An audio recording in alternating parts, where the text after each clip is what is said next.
As we both get started through this escape portion, a lot of button mashing, a lot of boring stuff, I'll introduce some of our runners.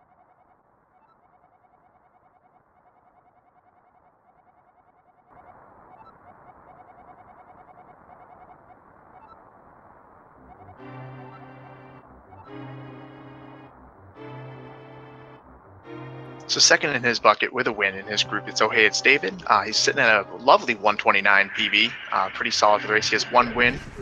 Right now, he's looking to try to catch his second one and possibly will allow him to go into his bracket stages. And then KrusKader here is trying to, at a newly fresh gotten 204 PB. With a PB like that, though, anything can happen. Lots of room for improvement. So he's got a single loss going into this tournament. He's maybe looking to gain back here. Both players grabbing the Uncle Sword. Pretty straightforward. The escape portion is always defined by very small amounts of movement. So try not to run your head into those doorways. Slash those guards out of the way as quick as you can. And try not to take any damage as you're trying to save Zelda from herself.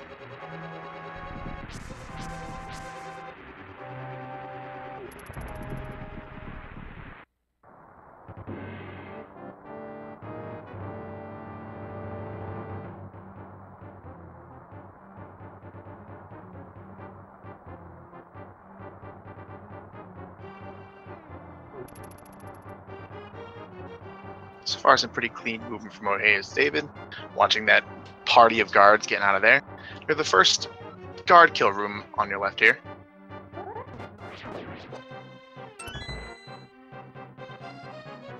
Now, David going for the much more difficult, much more precise, but still very good, easy left side splash on that, getting 2 hits on him and grabbing the key pretty quickly.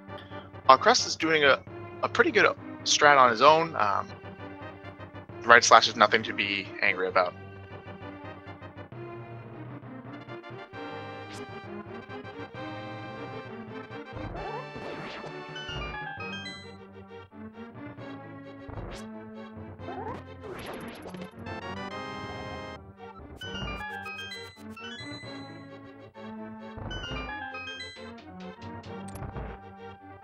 Both players grabbing the boomerang nice and easy. It's a very valuable boomerang. The king paying exactly 1 guard and building 1 room to house it. Always thought that was a strange place to leave a boomerang, but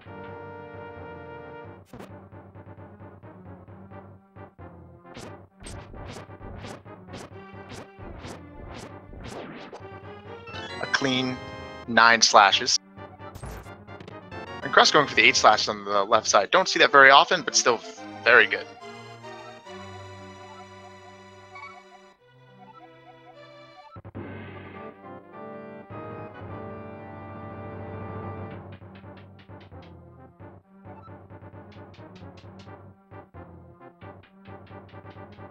Now another portion of the game where we are sorely missing our magic mirror, having to backtrack all the way up back through this dungeon.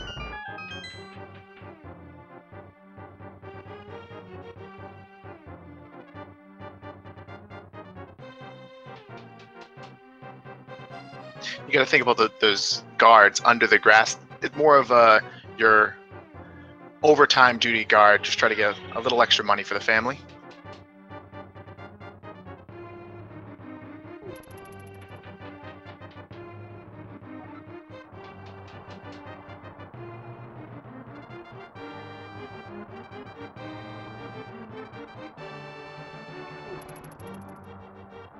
Now, as you see some of these runners coming back out of the dungeon, all these escapes look very similar. The difference between watching a over 6 minute escape and a sub 6 minute escape is all coming down to watching these players pump against your walls, not running into doors, not running into rats, not running into guards. So there's a lot of small movements we're seeing here that you don't really stand out, but are saving you a lot of time in the long run.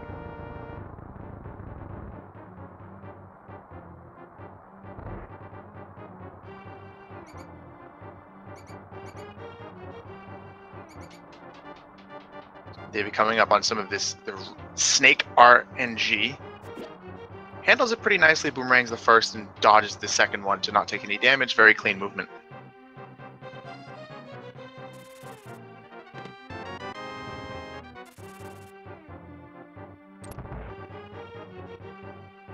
solid snake room for Krus as well.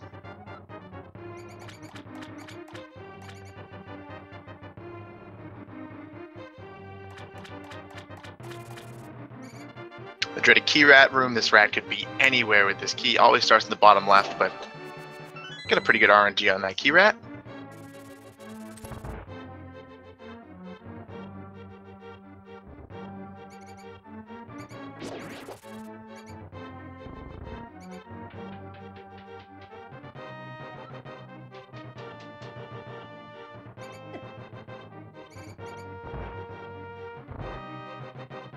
David coming right out of that door, able to skip that very annoying whiny Zelda text box.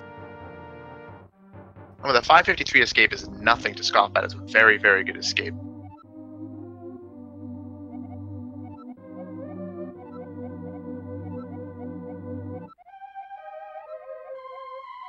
I'm having a little trouble with that switch there. It's very stuck to the wall. And a 611 escape is nothing to sneeze at. A solid run by KrusKader over there. Saying card for safety will make this a whole lot easier of a run going down. Some people argue that it is not needed, but the extra heart is definitely useful, especially when you're taking extra damage and escape for a couple tricks.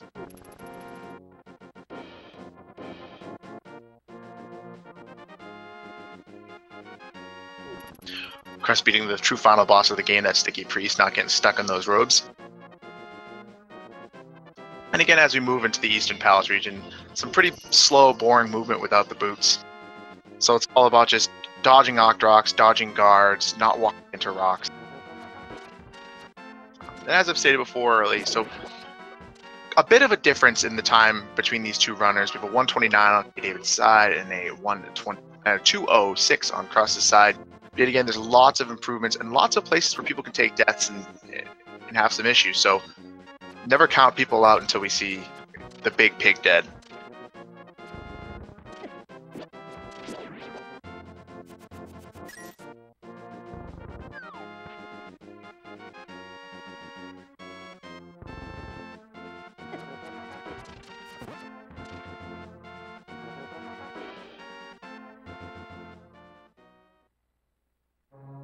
Short work of the Eastern Overworld by both runners.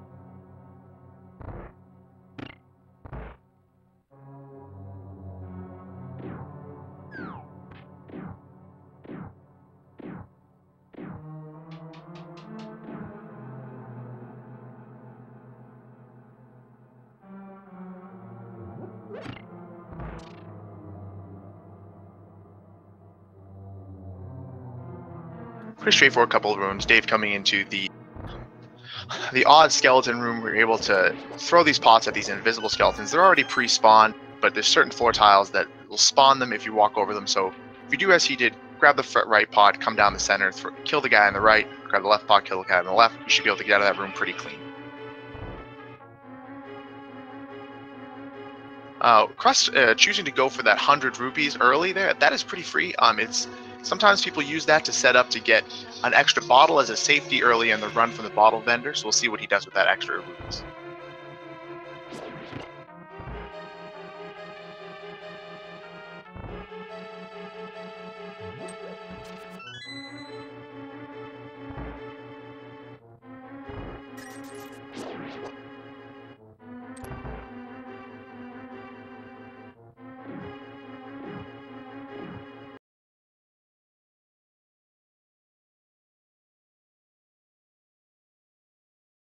So you see some pretty clear movement on the Krus side as well. He's choosing to get that extra arrow pots so he can dodge the RNG later of having to rely on an arrow drop.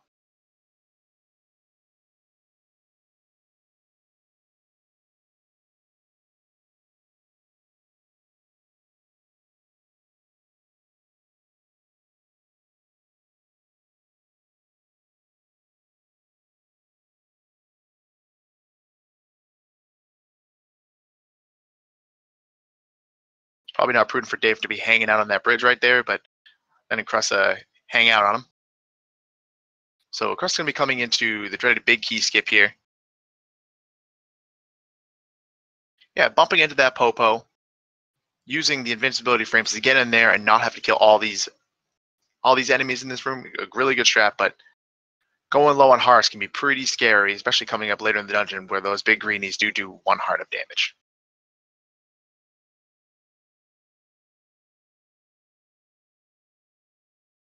Pretty bold strategy for David to be hanging out on that bridge, but you know, it's a nice view up there, seeing the cannonballs from below.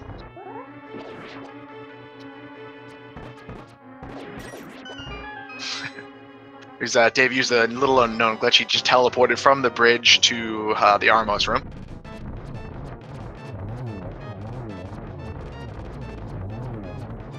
What are the textbooks ways to kill Armos down? Missed the quick kill on the red guy, but a solid fight nonetheless. Wasted 3 arrows, but you know, small price for comfort.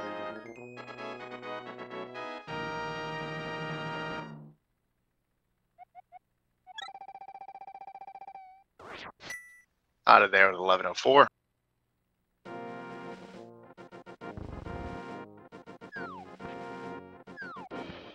Get Krus just finishing up some of the rooms we did not see on Dave's stream because he didn't feel like he wanted to show us. It's really not very nice of him.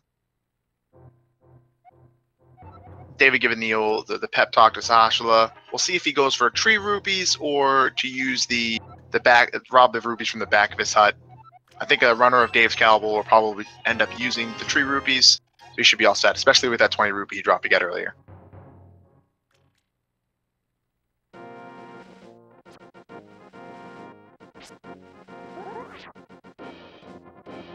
Oh, hitting spin speed, but not getting it off. I think that's difficult.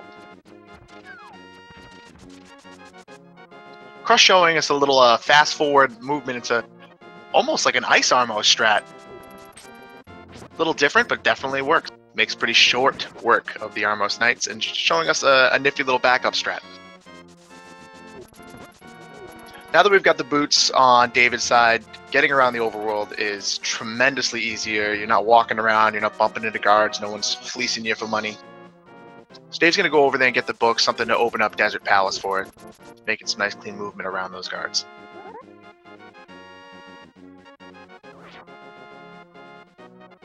Opting to save the half a second on the spin speed towards the library.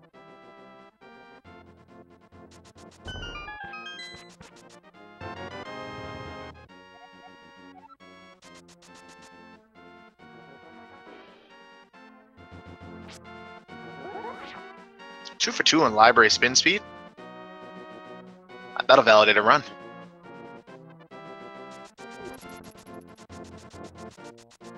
Krus also opting to get the rupees in the back Sashla hut, really loading them up, and the bombs for that matter. It makes the bomb count a lot easier for this route.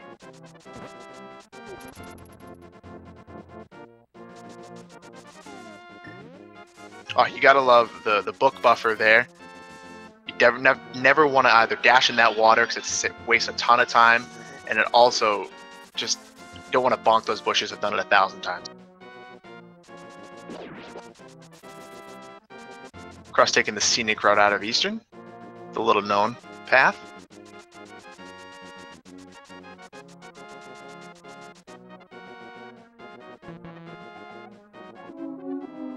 David giving us a shout out with the no book sound.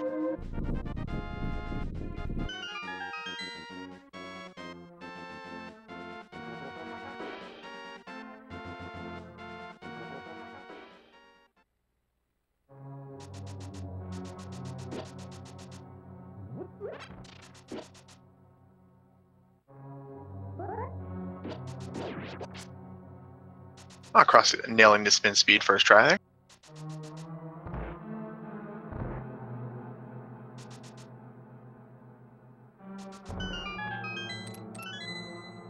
If David keeps pulling on that torch, that is not going to get the key down. Not the best strat for it, but I see the frustration.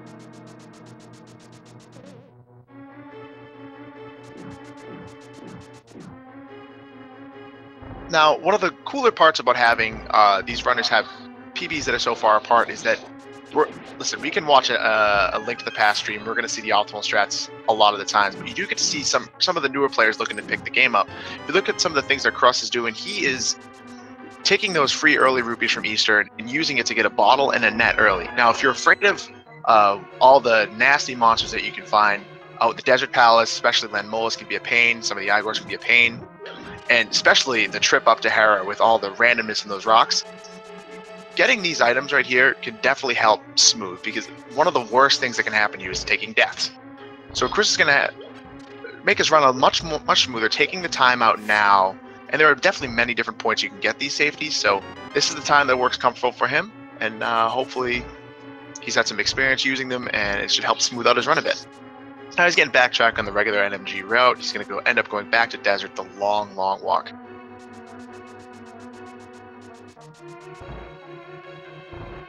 David finishing up the first part of desert.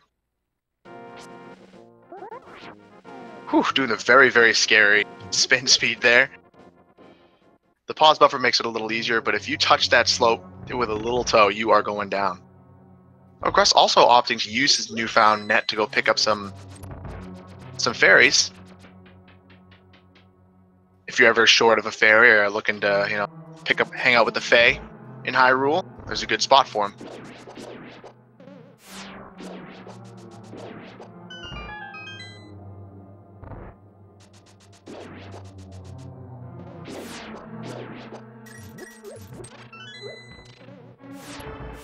Now David getting quite the rupee hoard there. It's going to be making it much easier for when we get over to doing our tree rupees. I'm taking some safety arrows there. Kind of padding his arrow count for later. Or maybe he might use one too many arrows in the landmole fight. Well, this is one of the most RNG heavy fights of the game and one of the most difficult to get quick. So let's see how he does it.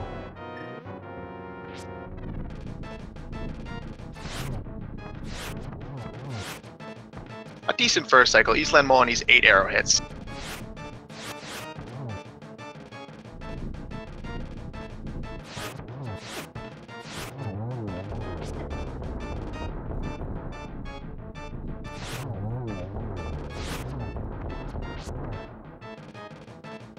Oof. Got some brutal one-hops here. Might have miscounted that shot there. There we go. And he finally finishes this fight up.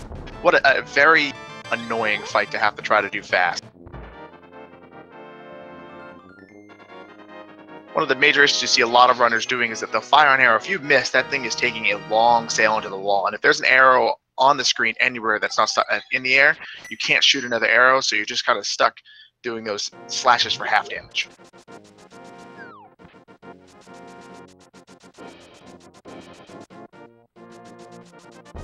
Oh, Krus looked like he had a pretty clean Popo room there, Genocide #1, but missed it by very small margin. Good reaction to that RNG in that room. Now we have David moving over towards the first, really no small minor glitch we're going to have in the system. A little dangerous, but most runners have it down by now. The fake flippers. He's going to trick the game into thinking that he already knows how to swim, so he doesn't have to pay Zora $500 for pleasure. Great setup by him. If you hit that bush, slash at it, and do it just as he did, walks right to towards that wall and jump off and hold right, you'll get it every time.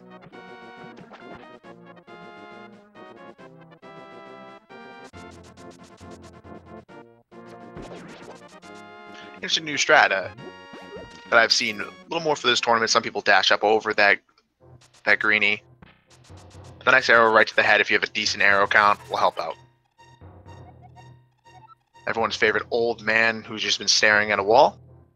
He'll really slow you down. You can't dash. You get 4 text boxes here, 3 text boxes in the next one that you have to mash, and you have to walk around real slow for this guy.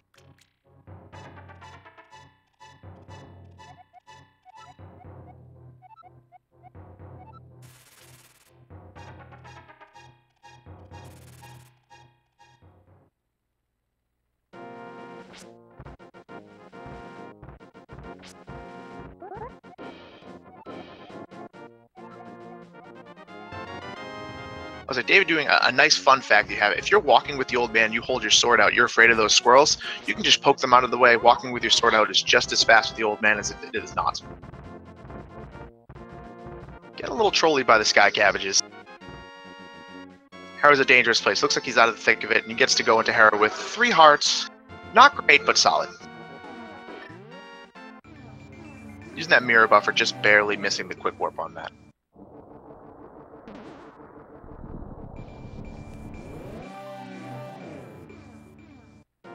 And Krus gets his breather, because the torts get a couple seconds to kind of hang out.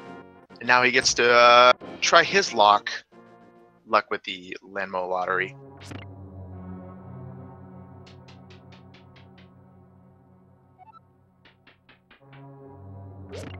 We're getting hit by that rock. Moved him out of the first cycle there.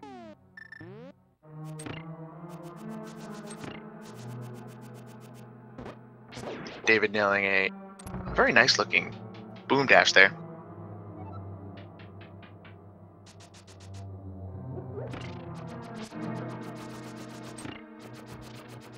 Oh, David with the using a glitch known as an item dash, using an item and a dash in the same frame allows you to use them both on the same frame, hence the name item dashing. But able to throw the boomerang sideways, hit that thing, and get stuck in those pegs to make a nice little several second breather. Being out of arrows on this fight for Lenmo is very difficult. Him opting to use a spin slash to get some distance on there, but beware, it doesn't do any more damage than a regular fighter sword slash.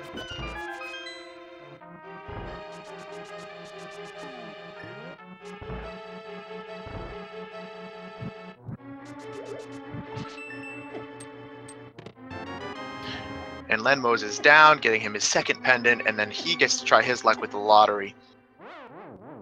Oh, David taking a death, but looked pretty intentional to me. If you're sitting there low on hearts and you have to go up, you have a bomb jump coming up, you're going to take some damage. Maybe, you know, refill your hearts, take the little bit of damage here, take the time loss there, but be fresh with life going up.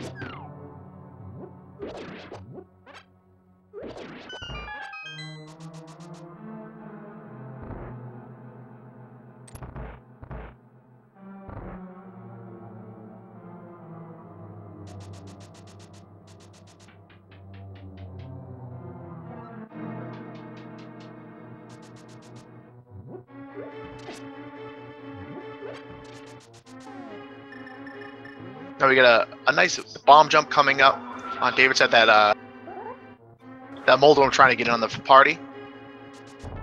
That's a pretty precise punch. You have to jump. You have to be 2 pixels apart. But if you do get to land on the bomb with the bonk jump there, I believe it extends to about 6 pixels. So it's a pretty big window for getting that jump. It looks a lot easier. It looks a lot harder than it is. Now, KrusKader trying to showcase that maybe he didn't want to go for the soft lock implications of the flippers, so he's taking the scenic route. Saves you, the flipper saves you about 6 seconds. Dave's got to be careful of the edge here.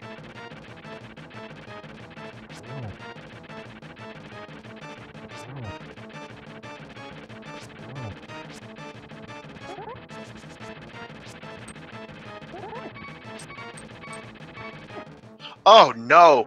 David taking a death to that last phase. He's moved so quick and will bounce you around. That is a tough death there. And for that death, he is owed one long, sad walk back up the tower.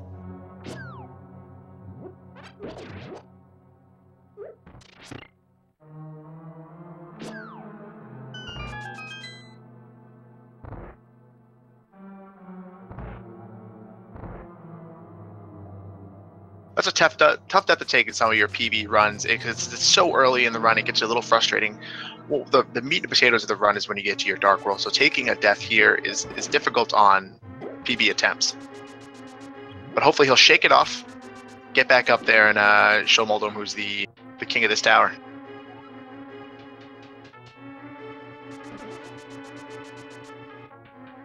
KrusKader nailing a nice spin speed, not taking any damage coming up this hill here, looking pretty good. I mean, out of arrows might be difficult later, but still solid movement through the mountain. We got Moldorm battle number 2. And pretty aggressive with those dashes. He looks like he knows what he's doing. Keep him at the bottom there. Very, very clean Moldorm fight. Obviously not happy with that googly-eyed snake. That'll make it 3 pendants. That'll allow him to get off this mountain, grab the Master Sword, and do some real work.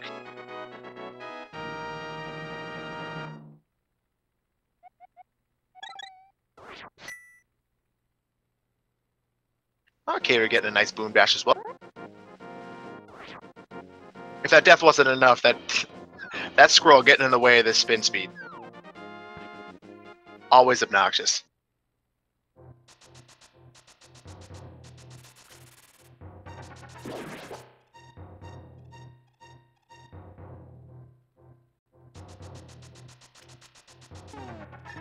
A very clean buffer there from David, not making sure not to bonk and fall in that hole. That is a time lost, and it's shameful. David shouldn't need many rupees here, opting to only take 5 from the first one. After killing 4 enemies, he's going to pull from a second tree. It's going to drop him 80 rupees. It's going to put him well over the threshold he needs for rupees.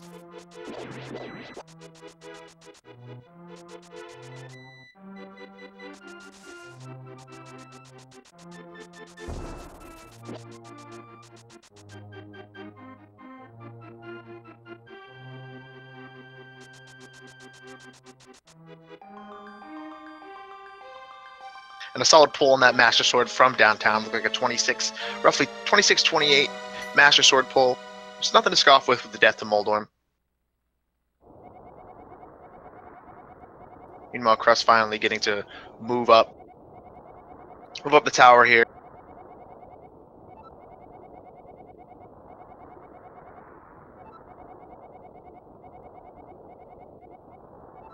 After that, what seemingly feels like 20 minutes sitting in that tile room. Krus hitting that safety switch was allow him that full bash it of hearts at the top, just in case he takes a little too much damage from the Moldorm. David killing his 4th enemy to allowing his tree rupees.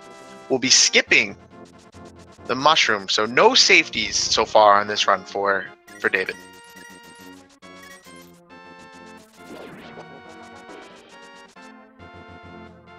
Easy bomb jump from KrusKader.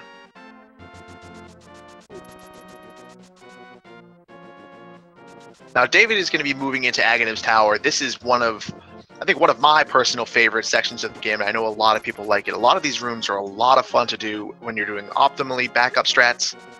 Hits the fence dash for the people. Overall, clean moving through this overworld as KrusKader starts his rumble with a snake on top of the tower.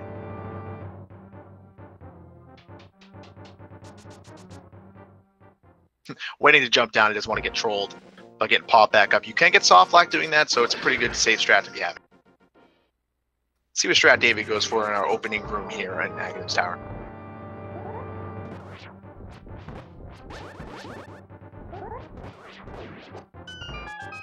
Nicely done.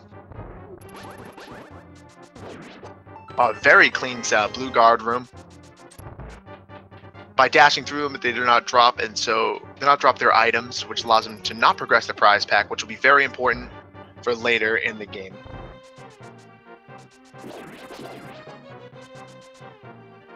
David decided to dash through this dark room. These are some pretty precise dashes. It's a lot harder than he's making it look, so you want to make sure you never want to hit those walls. It'll alert all the guards just like that. Shouldn't have jinxed him. KrusKader finally getting out of the tower. He's allowed to go get his own Master Sword now.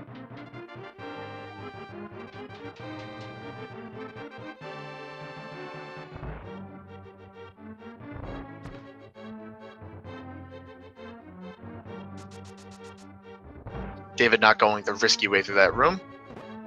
Places down that arrow guard for the key and gets out of there pretty clean.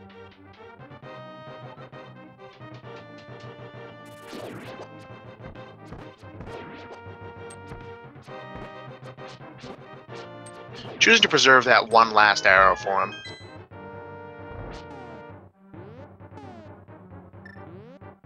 And David not deciding where he wants to use his item.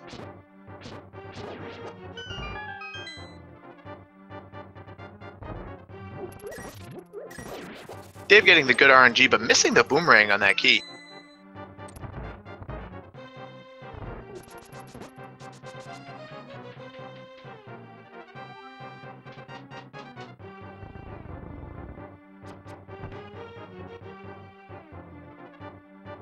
It's like if you're just joining us as we're about into this game, we are in the Swiss stages of the Legend of Zelda: Link to the Past No Major Glitches tournament.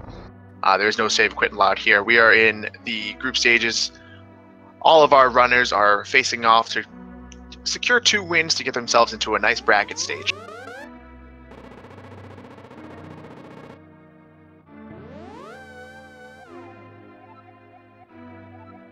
David's going to be entering into our RNG portion of our match. Aghanim consists of 5 phases. Well, 1 phase. He's going to be shooting 5 shots at him. The first one is always a reflected shot. He can always get it back to him. The next 3 are 50-50 chance to do a blue ball, cannot do any damage to Aghanim at all. And the last shot is a lightning.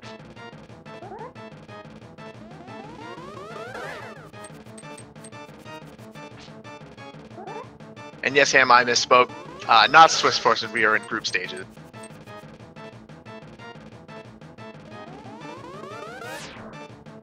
Bit of a heart attack there. So we are in the group stages of our tournament. We're moving to bracket after. Oh, David letting an energy ball pass there. That's a golden opportunity.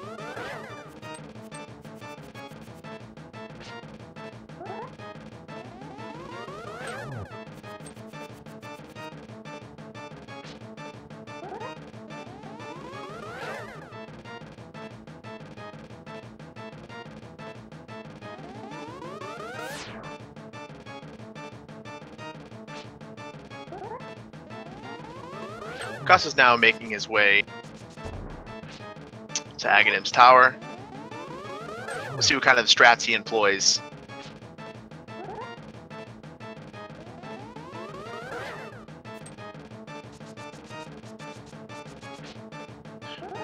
KrusKader going for the dinner strat here.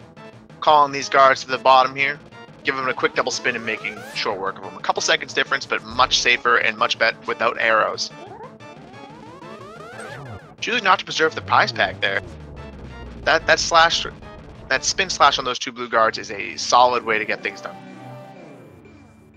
I didn't quite see how many blue balls we got over on David's section. I was a little blown away by the missed yellow ball shot, which you never want to happen to you.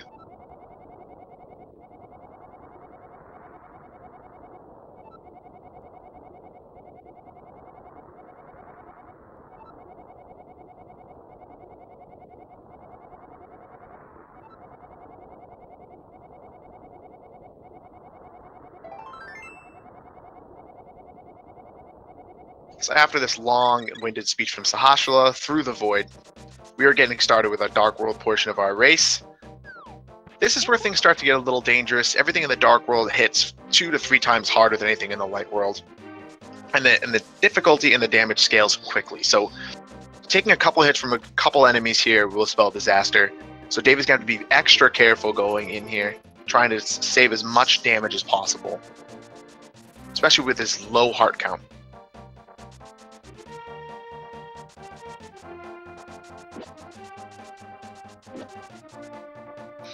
KrusKader having to deal with the lack of arrows in this dungeon, it has to change up his strats a bit.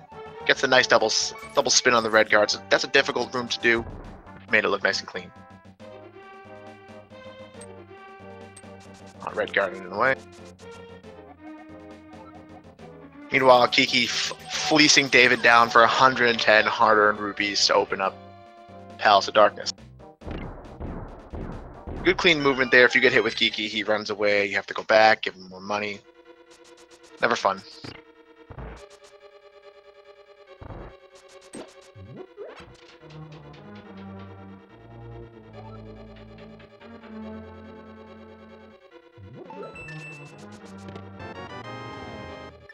Oof.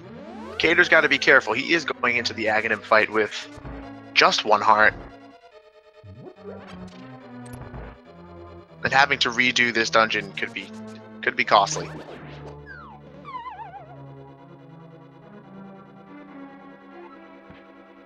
I believe KrusKader does still have a fairy, so he may be in a pretty safe location, but he definitely want to save that for when you're heading into the Dark World.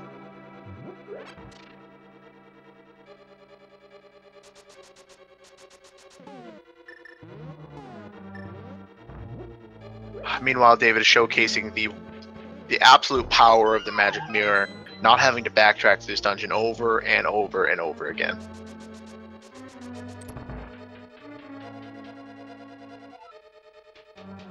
KrusKader finally on his Aghanim. Hopefully a small amount of blue balls for his trouble.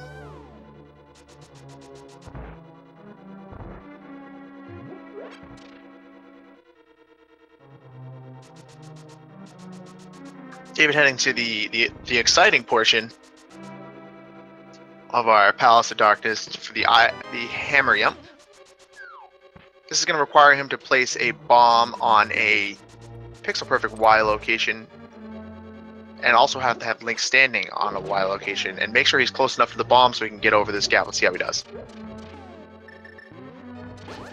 Very quick, no extra buffers needed. Very, very solid hammer jump there. That is not easy. Oh, and a death from KrusKader, forcing the use of one of his fairies. This is one of those textbook examples of, having that safety saves him a ton of time over that death. So staying alive and not dying and being able to continue your run is always going to save you time over the ladder.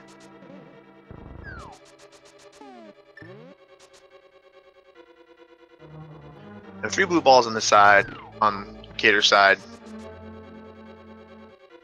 Clean that up nicely. Everyone's favorite statue. Not quite sexy. Adequate looking.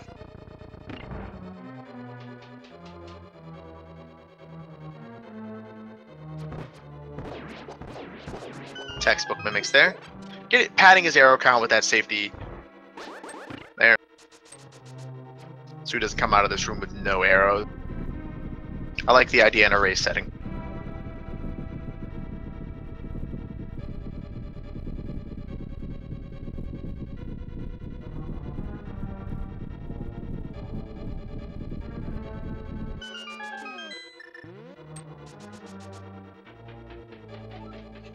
Krus going to have to really lean on his safeties coming into the dark. Well, this is where they're really going to do some work, do the heavy lifting. Like the aforementioned, tons of damage done by these enemies. Let's see what David's turtle room looks like.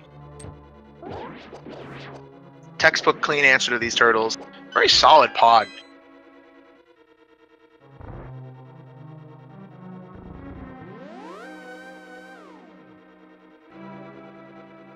Now David's going to be moving himself into the Helm of Sword King, who's going to need 17 hammer slashes right to the face. Choosing to go heroic style here. No sword out to save himself from a haphazard bounce.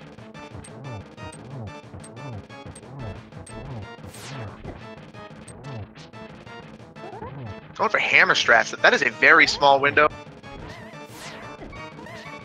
Dave's gonna have to be careful here.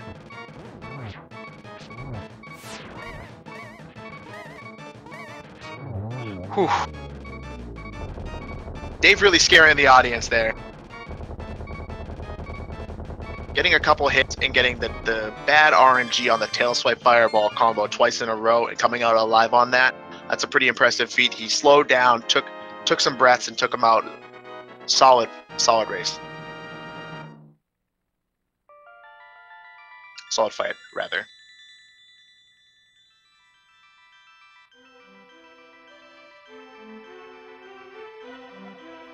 For something like that, you can tell Dave is a man of the people, giving the people a show.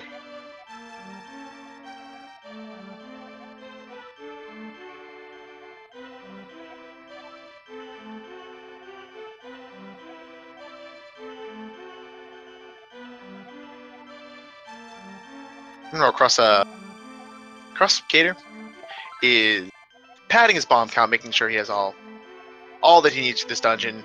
Some of the dungeons coming up can be pretty bomb hungry.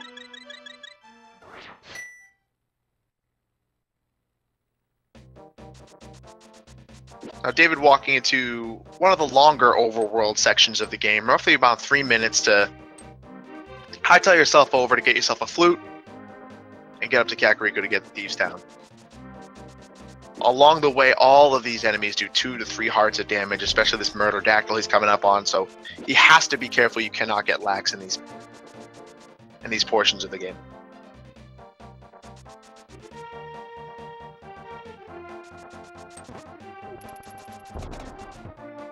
Using the item dash glitch as well with the hammer that lets you blast through those pegs. Now it's time for Kader to get on his hammer jump. Let's see what he does. Oh, opting for the backup strat here. He's going to go down to the right side here, grab himself a key, what allows him to open a door to do the dark maze. Now, a little slower, but definitely worth it if you don't want to, if you're not comfortable with your hammer jump ability.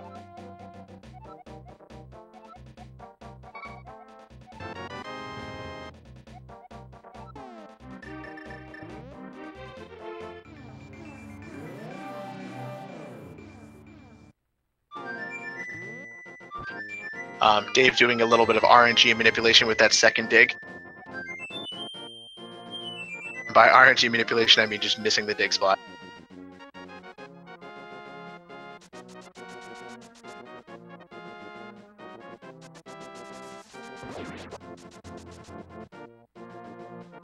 Now we're seeing why a lot of runners like to opt for not doing this dark maze. It can be pretty scary.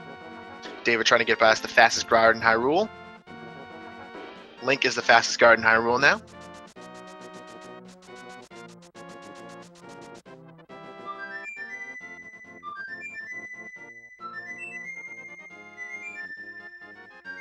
David treating us with some beautiful music from the ocarina. After he's got this errand done, he's going to be heading over to Thieves Town. Technically the 4th dungeon in the order of how the game wants you to do them, but a little bit of secrets breaking to get that tempered sword early.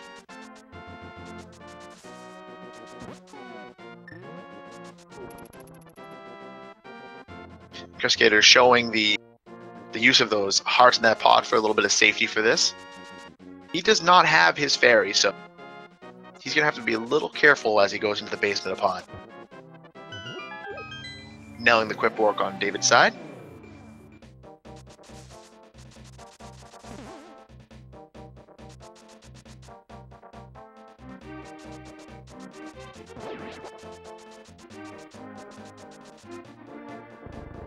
The first player to enter Thieves Town.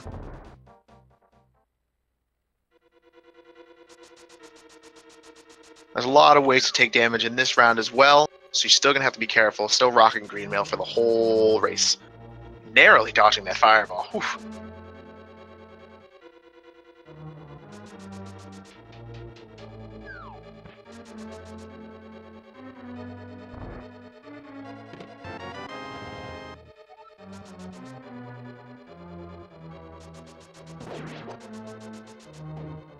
Dashing through can be pretty scary with all the Zyzex running around shooting fireballs. Good dash stop there. Let's see how Kader does his turtles.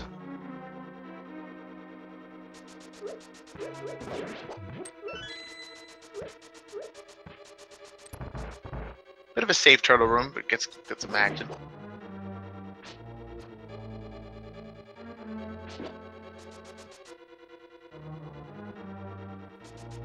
David with the in the hell way. Makes pretty clean work. Gets a little bit of trolliness from those Patrick stars, but makes it out unscathed. Kader is onto one of the harder bosses in the first section of the game because you have so few hearts. Still doing okay.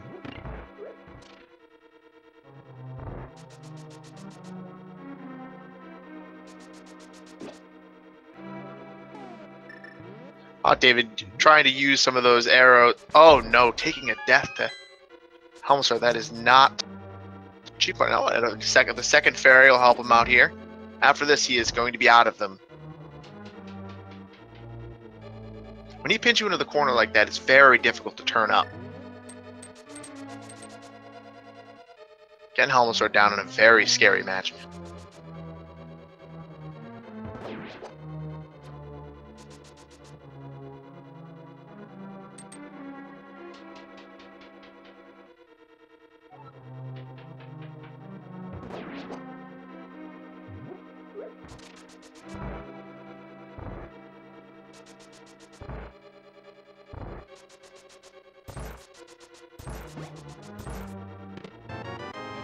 David with some very well-timed dashes on that cell guard. Finishing up here, getting himself the mid, bringing the fake maiden all over the place.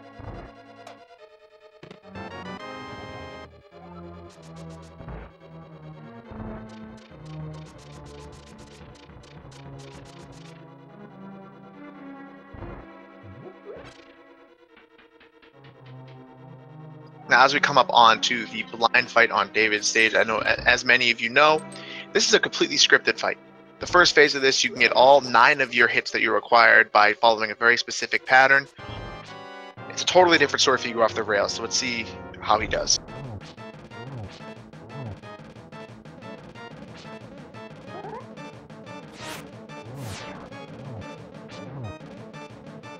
Good 2 phases here.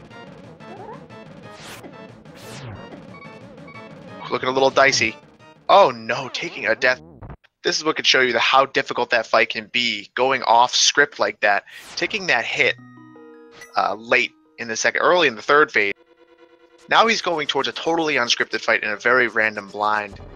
This is one of the more difficult refights in the game. He's a pretty good quality player, so I'm sure he'll be able to handle this just nicely, but he might have to take it a little slower than he normally does. Meanwhile, KrusKader showing just how much damage some of these enemies can do. All the way down to 2 hearts and hadn't got out of the pod screen. Taking a couple spears. It's dangerous over there. Sword beams will definitely going to help David here.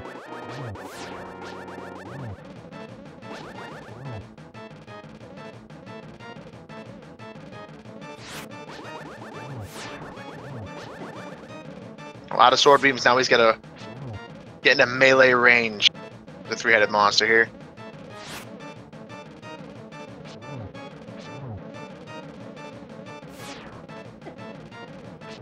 Solid refight. David really showing that he knows the invincibility frame that's happening on blind, getting some quick slashes on him, making some quick work. An unlucky death. You don't want to do it, but cleaned it up pretty nicely.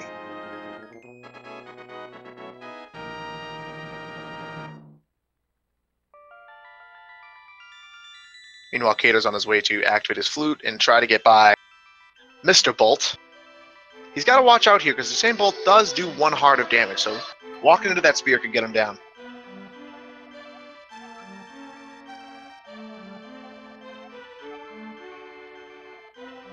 Ugh. KrusKader getting pinned into a corner from that dashing guard. It's a tough death there.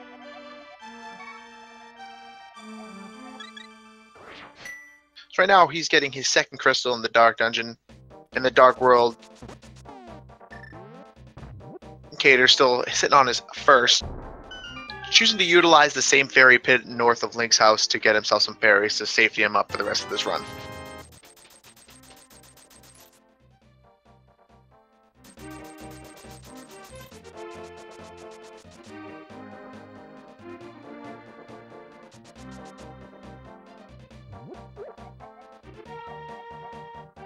David's going to save the blacksmith frog, bring him back for a small reward.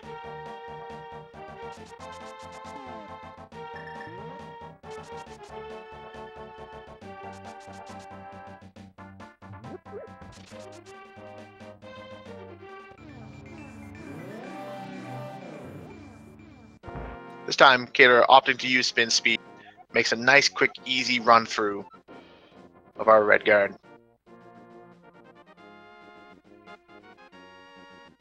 Now, for the cheapest tempering I've ever seen, he's about to give this smith $10 to make his sword the best sword in the land. Not a bad deal. Meanwhile, KrusKader finally get himself a flute bird.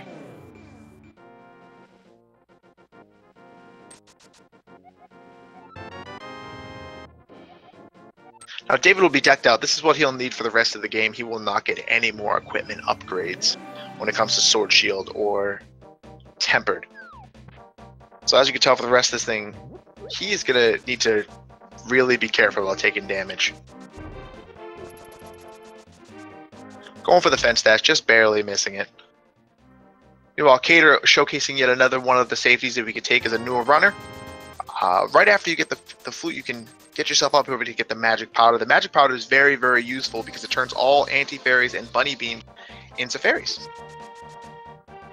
which is nice for a nice health boost. And almost every dungeon from here on out has a good spot to heal up off these anti-fairies. Making its way up to Skull Woods. For a lot of newer players, this is a very confusing dungeon, given that half of it is on the overworld and half of it is in its dungeon, with 3 different connecting parts.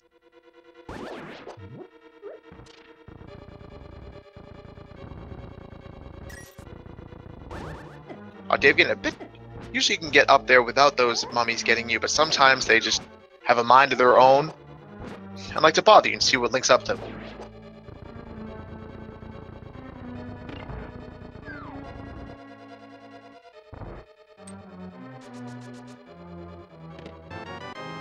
Dave's going to get himself the big key and head over for the second phase of the dungeon, just to get himself the fire rod so he can enter the back of Skull Woods. That room is difficult. Sometimes you get good RNG, sometimes you get bad RNG, sometimes the zombie wants to walk into you. It's a nightmare.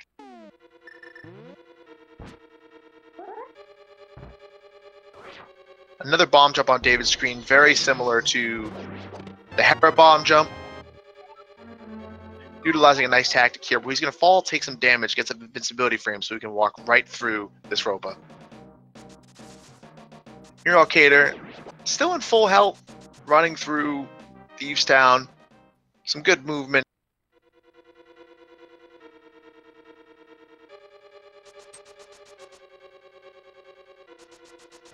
Going to use it as a nice menu buffer on that fire rod not to bonk. Then we got quite the gauntlet that comes up here. Small gauntlet, we got a mummy hellway. Some zombies to deal with. Good key dash there. He's gonna need to be careful now.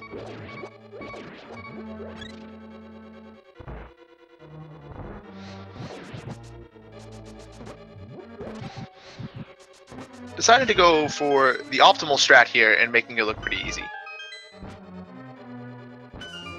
Getting turned to a bunny here does not help the next way. Dave decided to do the fire rod strat on there. Meanwhile, we have KrusKader doing a pretty safe but very consistent walk up the hellway as opposed to trying to dash.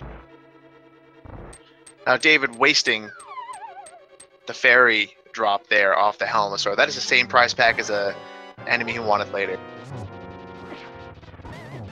Not sure if that registered the second hit there, which it done. Made very short, very nice, easy, quick work of Mothula. With that block up there, you're able to kind of push him against there with your quick timed sword dash. Getting 2 hits off him, and of course you only need 4, so making a nice, easy Mothula kill. The Pharaoh is nice. He definitely needed it right there because it could have been disastrous against the boss there, but it means that he may have to adjust how he does his strats in Turtle Rock.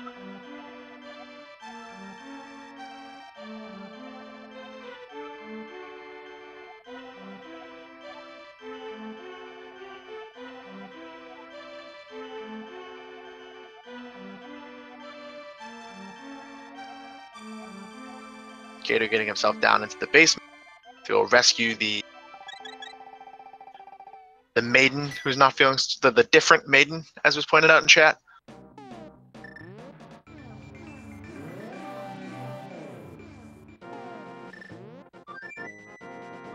Now David's going to go on a little bit of an errand. He needs to go get himself Quake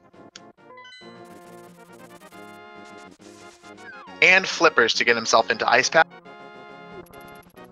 As you can see, the NMG route throws dungeon order right out the window. We did 1, 4, 3.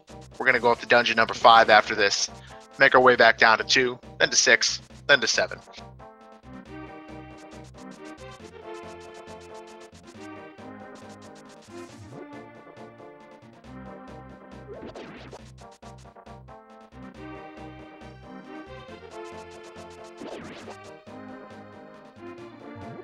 Now it's KrusKader's turn to Battle blind.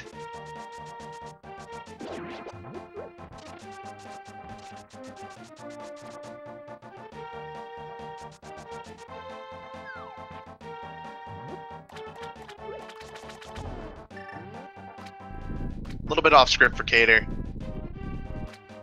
He's going to have to be careful. Those fire beams do 100 damage and the heads do 2.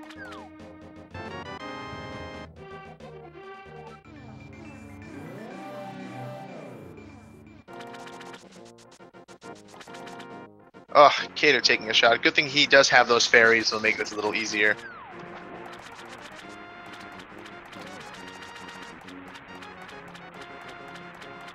David doing one of the more annoying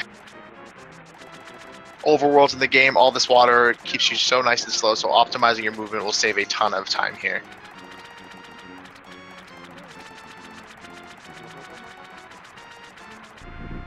Kader taking down blind after the fairy, not much of a difficulty here. Grabbing his second crystal.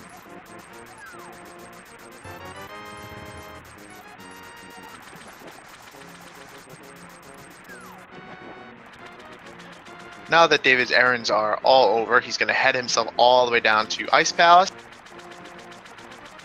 which thanks to a nifty bomb jumping, we can skip most of that dungeon. If you've only played this game casually and you have not seen the tournament version of the tournament route here, you're going to be in for a treat for this dungeon because it's one of everyone's least favorite dungeon. Tons of backtracking, but with a bomb jump, nice and easy.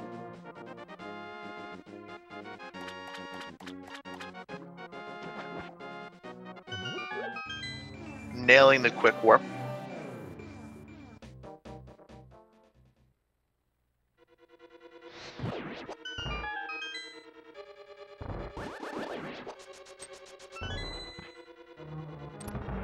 David collecting his rubies.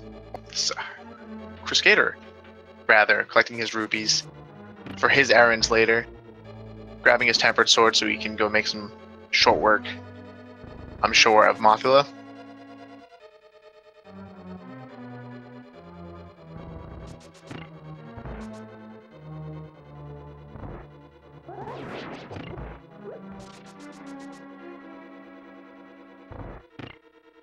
A lot of the rooms here in Ice Palace have some pretty precise movement.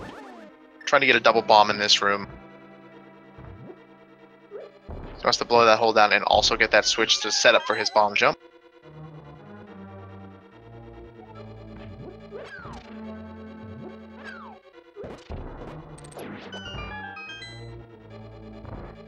This conveyor belt can be a large headache for any runner.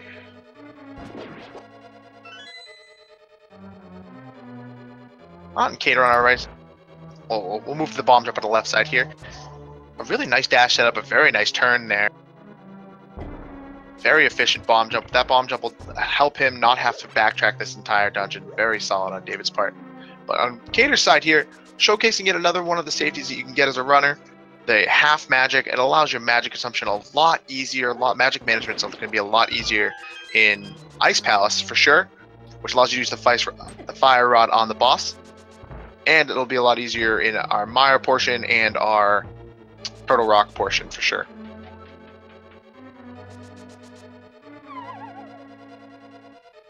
No big key needed. Dave is going to just walk right by that blue mail. He doesn't need it.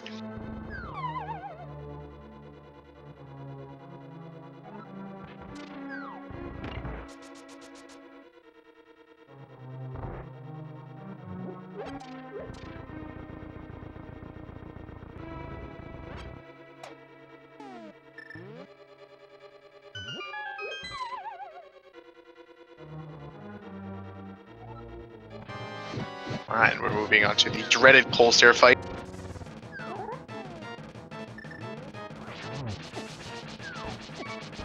Oh no, that ice block trolled him, got in the way. Oh my goodness!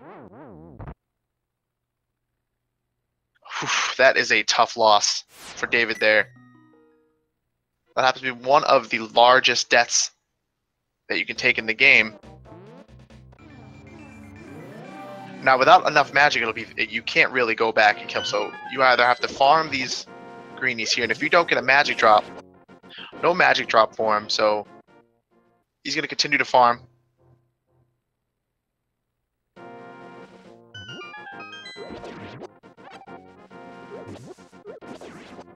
There, so he gets his magic drop, and he's going to go back and go for round 2 against Cold Stare. Now, everyone who usually fights that boss usually has a strategy in mind. That they spin him up towards the top and they give him either 6 slashes or a double spin. Because of that falling ice block, it popped him off of his rotation, his consistency, the things that he's practiced, and popped him into the actual eye puff, which does 4 hearts of damage on top of the 2 he took from the ice, and that's just hard to come back from.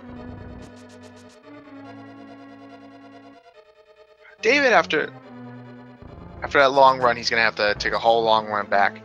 Now, KrusKader having a bit of an issue, using a nice backup strat. People don't usually know that the boomerang can freeze those Gibdos to make this room a little easier, but having finished it up and then getting nabbed by the Wall Master makes you have to do this part twice. It means that Greenham's least favorite room has to be done twice in a row. Yikes. David getting a bit trolled by the jellies in that room. Things went much smoother on the first way down.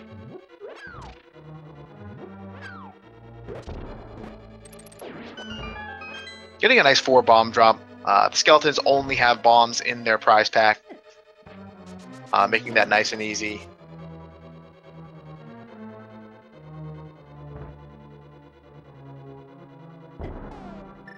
Very nice adjustment on the fly for that bomb jump. Still clean. It shows that he has definitely practiced that a lot.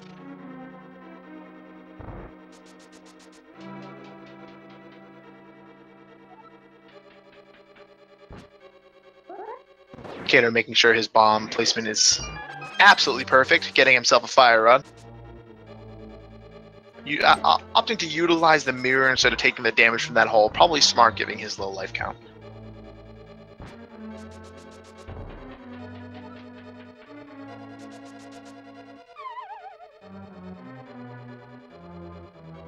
Ooh, get bounced on by that Ropa.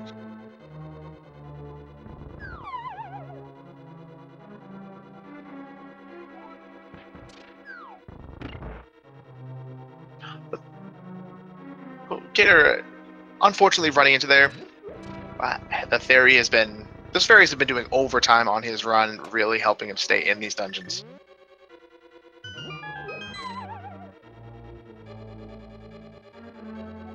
Round 2 of the Cold Stare fight.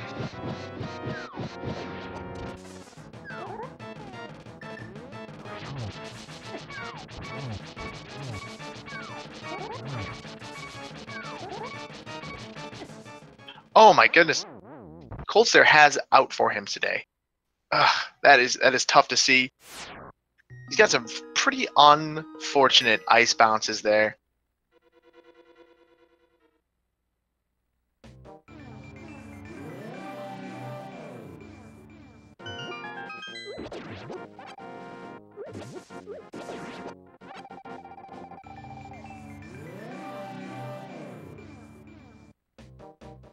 Another trip back down into the Ice Palace here.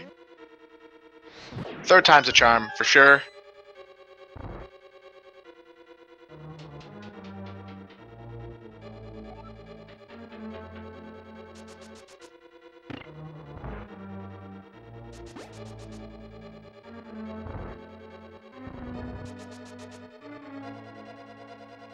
Meanwhile, KrusKader is doing his Mothula fight. Having access to half magic means that he has a full magic meter for that fire rod. Does as much as a master sword slash, but it will. Hey, every damage is good damage here. He'll take whatever he can get. He's got to watch out though. He is hitting them into. Oh my goodness, the erratic movements off that fire rod, causing him a death. The fairies will help him here, but fire rodding him into those spikes does no damage. So he's got to make sure that he is getting him towards the center of the room or into one of the 4 blocks in the cardinal directions.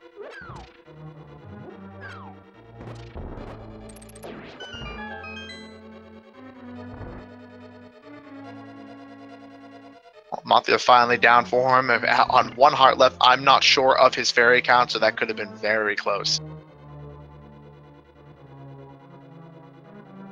Oh, and the swag strats. Dave showing us a hover.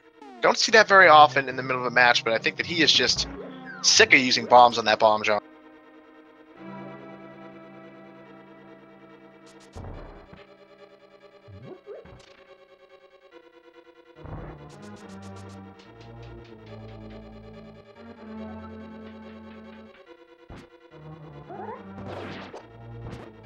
Oh, that pesky last penguin always gets left off.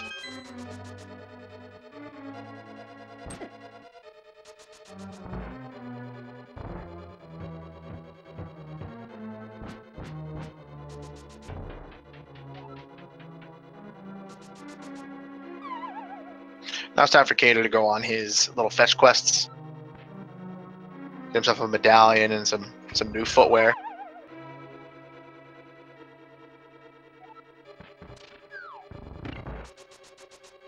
And David is heading into his third bout with the big bowl of ice cream. So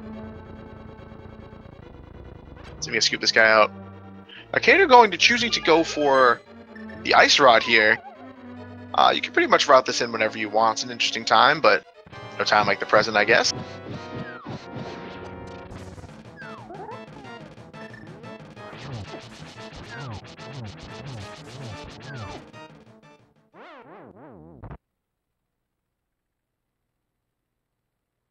Oh no. Cold Stare proving to be quite a bane for David this run. Those 4 hearts of damage is nothing to laugh at, nothing to joke about. Now some runners will choose to do a different test. Sometimes they like to, like what David is doing, by killing these guys, get in the magic run, or you can always opt to take a breather, go and knock out Swamp Palace, get the free magic fill off Argus, kind of do something a little different than Ice Palace, and then come back and make short work of Cold Stare. But David has tenacity. He's going to go back and try this one another time. That's an interesting round in that KrusKader maybe decides that, you know, I'm going to get 1 medallion here. I might as well get them all. Getting his Ice Rod, probably going to get Quake here. And getting his Flippers as well, along with Ether on this. So this will ensure that he has some from fresh health when he ends up going either Swamp or heading over to Mire.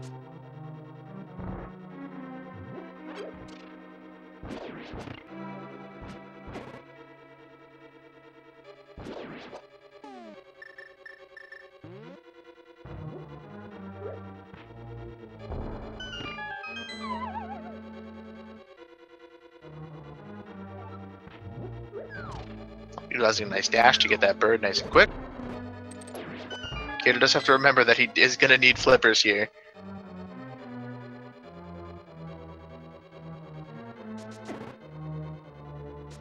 Oh, that trolley electricity on David's side.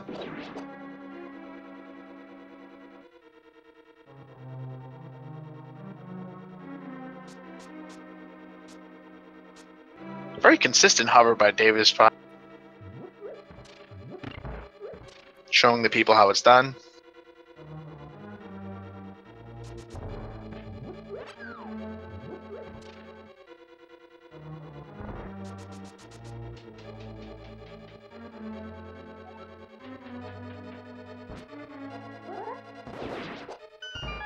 Nice, easy, simple penguin room for him here.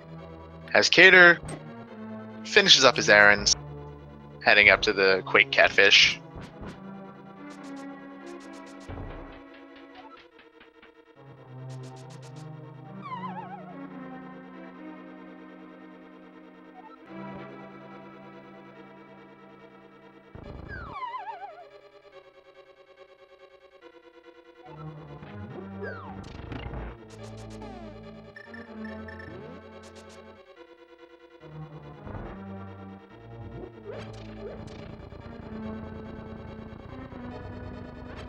Alright, we are heading into the Cold Stare fight. So hopefully this goes well for him.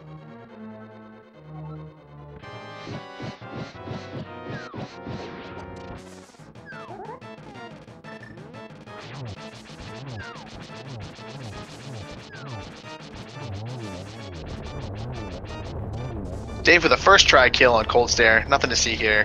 Short work of the Puff guys. We all know he could do it. Now he gets to move on to the Swamp Palace after this.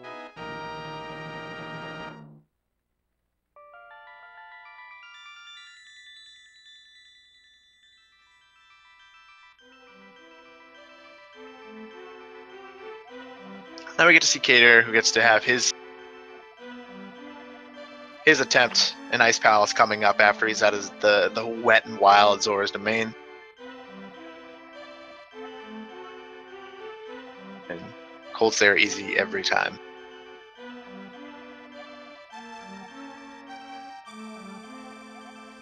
So now we'll get to see David heading over to dungeon number 2 of the Dark World. You'll be able to see the steep difficulty decline here with the amount of damage that things do, but don't let that fool you.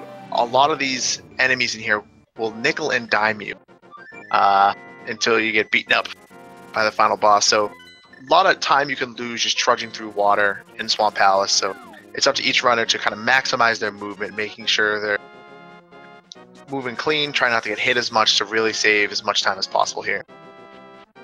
KrusKader showing us that without the sword beams, he can use fire rod strats. As he has that half magic, he can kind of use it a little more liberally than we're used to. Generally, you need to have a full magic bar when fighting Cold Stare normally. It won't be an issue for KrusKader. Going to lay that portal down. Hopefully gets a quick warp on the way back out. David showing the nice 1.0 Japanese exclusive glitch, using his mirror to get rid of that block. No one can explain it. It doesn't make any sense, but we'll take every glitch we can get.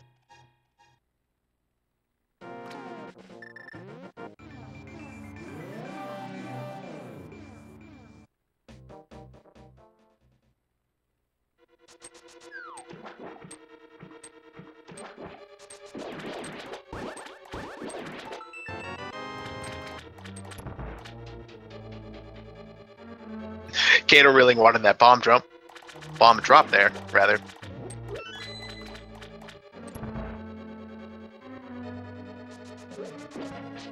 Oh, nice 2-for-1 special on the bomb for KrusKader, getting that switch and the floor done. Ooh, just missing the skeletons. He's got to make sure. There we go. The 1 bomb special there as well. He likes to keep his bomb count nice and high just in case things become a problem. Not a ton going on in Swamp Palace. Just making sure that you're grabbing your keys and not getting hit by random skeletons.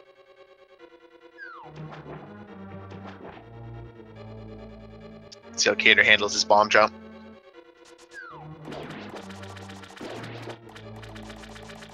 Looks pretty good there. A solid first try bomb jump. Same time every time. Oh, KrusKader getting knocked down by the bar. Gonna have to do this one over again. A little too high, probably about a pixel too high there.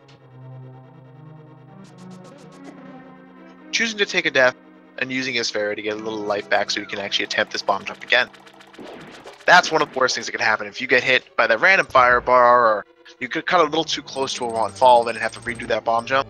Oh man, that is rough.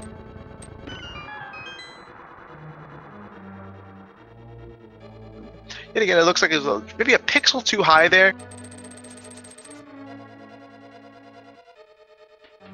There we go.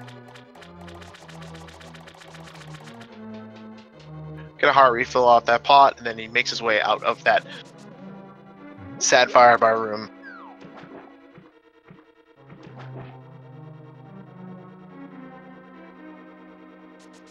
David traversing left side swap only to try to get himself a big key. Long time of dashing through water.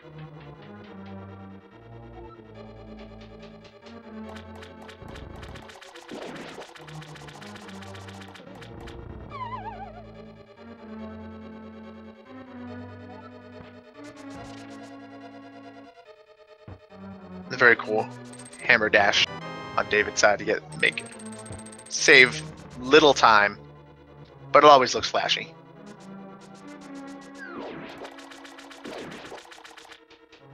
Oh, KrusKader opted to use this newly used magic powder to get a fairy here, and he's going to showcase us a little bit more safety up top here.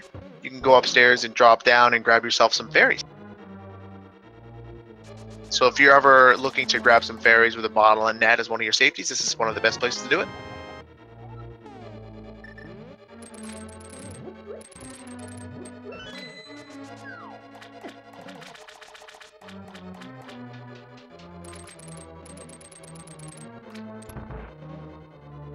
David heading into the back half, using his hook dash to make sure he picks up this pot nice and easy, first time, every time.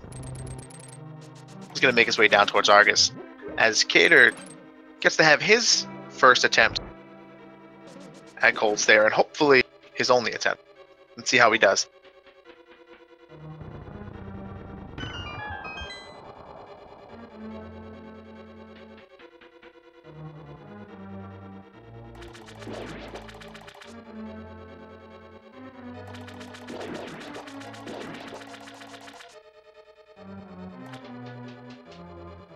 KrusKader getting a little aggressive there.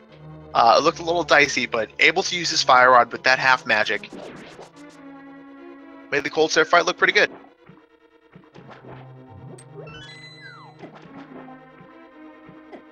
Meanwhile, David is heading over to Argus. Let's see if he goes for the one cycle hook dash here. Oh, David goes for it. This is a very, very complicated trick you're seeing on David's side of the screen. Almost gets it. Just missed one cycle. What Dave has to do is walk in there holding his sword out and also use the Y and the A button simultaneously. And then very quickly after that, keep your sword held out and hook each puff as you're moving around Argus as he comes in. This requires Argus to have some pretty good RNG. You can't charge through the door. And allows, while you're in that hook dash state, your sword will do full tempered damage to kill those pups. He makes that look a lot easier than it is. That was a very solid attempt, just barely missing the 0 cycle. So we're making up for a rugged Cold Stare fight with an absolutely excellent Argus fight there. Now he's going to sit here for 55 seconds and watch this maiden yap her trap.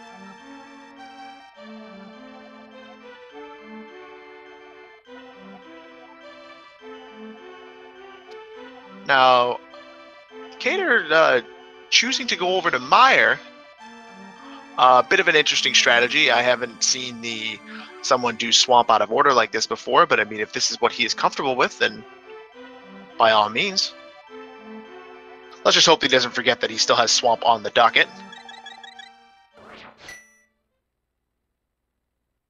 Since he has gotten all of his errands out of the way, to say.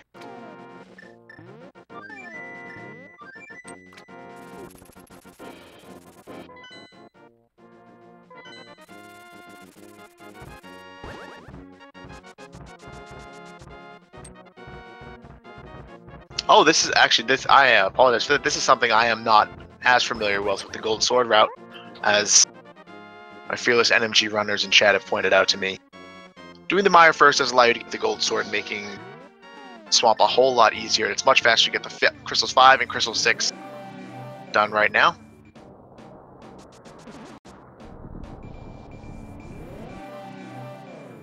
This is why you get shout out to the Scrivos and the Frickers of the world for knowing all possible routes.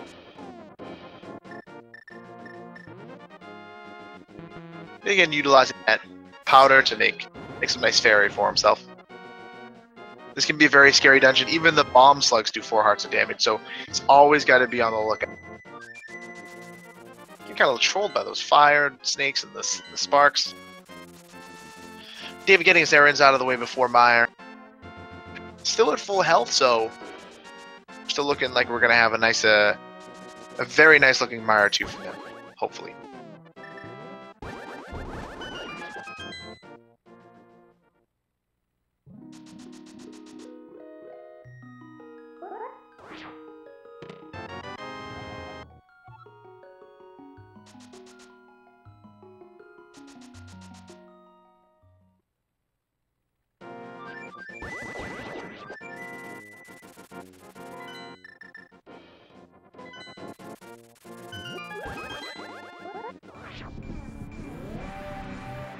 Alright, David heading over to torches.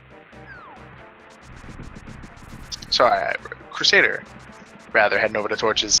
Meanwhile, Dave's heading up to Meyer.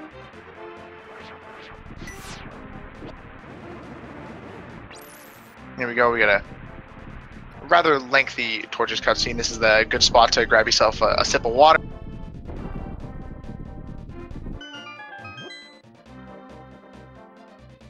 Oh, David giving the frozen bird, the bird toss, the around the world there. My goodness, that was an extra strength bird toss. Let's take a look at Meyer 2 here.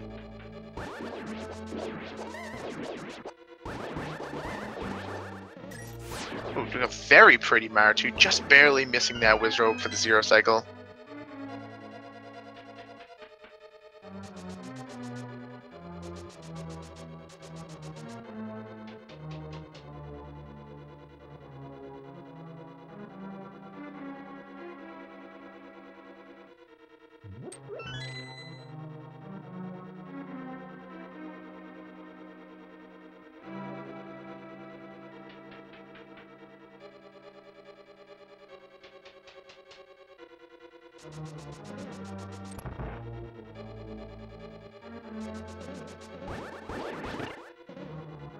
We have KrusKader getting that extra key that may allow him to skip taking damage in the room north of this one. Pretty interesting backup here. Having to go the long way around because he doesn't have the hook shot yet.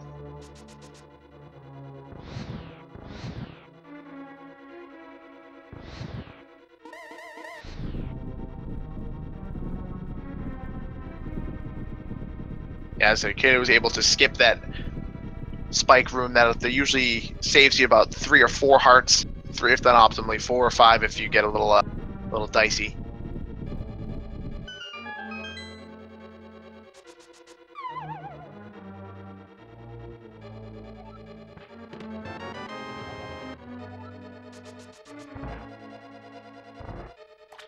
Heading into the Meyer dungeon could be a little scary, a little treacherous. Those fire shooters can be quite the pain.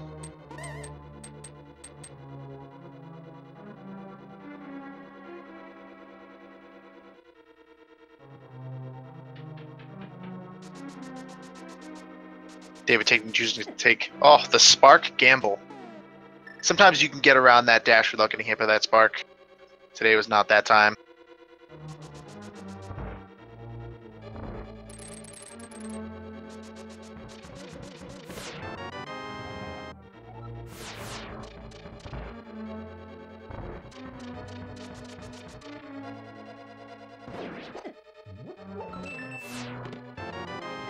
Dave's showing the optimal route there, taking only 3 parts damage on that.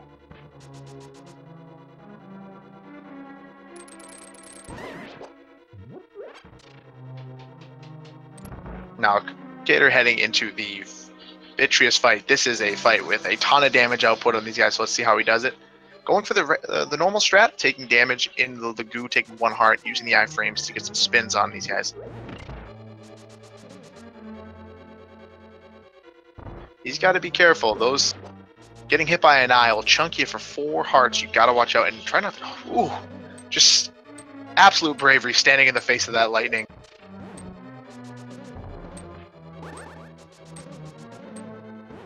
Dave having a little trouble with the item dash there. It was a solid Vitreous on KrusKader's part.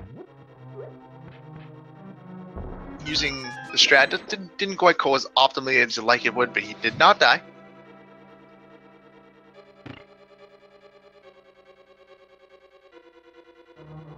David using a nice nifty item management there, using his last bomb to automatically switch the fire rod to hit that switch, making him save a menu there.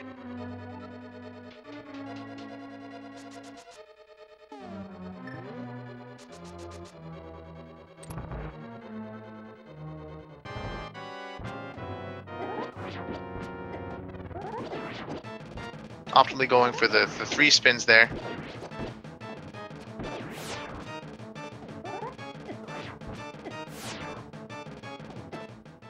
Oh, David taking a death there. Looked like he went to go to an arrow shot, and it kind of just did not get off there. He's having some tough luck with the bosses today.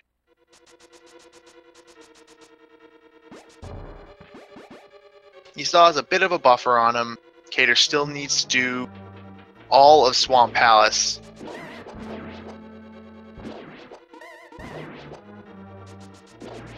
Been a bit of a tough day for David in the boss section. His general room management looks quite tight, but getting a little bit unlucky and a little bold, so.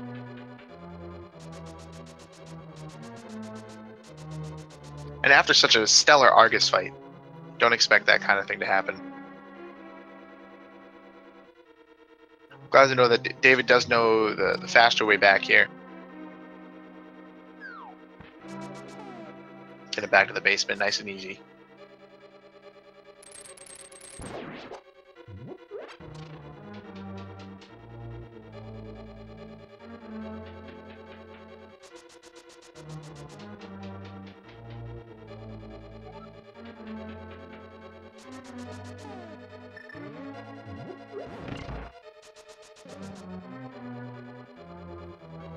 So both runners kind of going over each other's footsteps. Now, what hopefully we know that we're going to need... Hopefully the bomb hole still stays open, I'm not sure. Well, this is good, because not having a bomb would have been an issue there.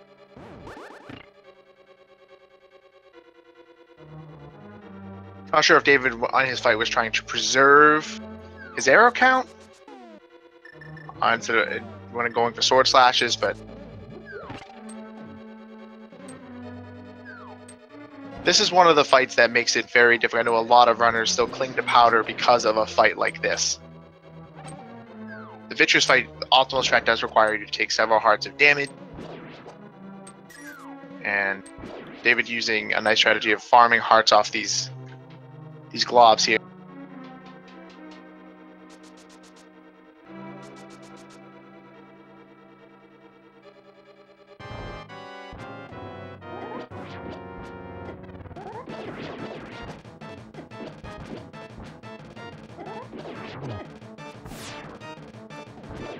Being able to save an arrow on the boss, you can get a spin on him. We're gonna need 7 arrows to finish him off.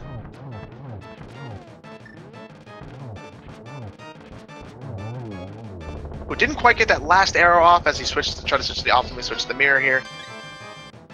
But a couple sword slashes will end it anyway. It's possible if he just wanted to preserve his 8 arrows, get the 5 arrows in T-Rock, and so he can preserve his arrow count for when he has to go and fight Ice Armos.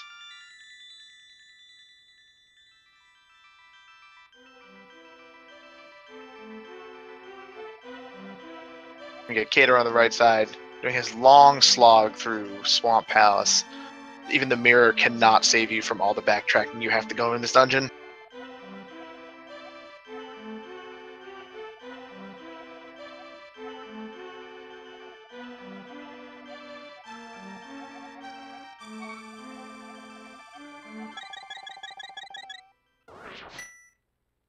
Now David is ready to head up to the final dungeon before Gannis Tower, Turtle Rock.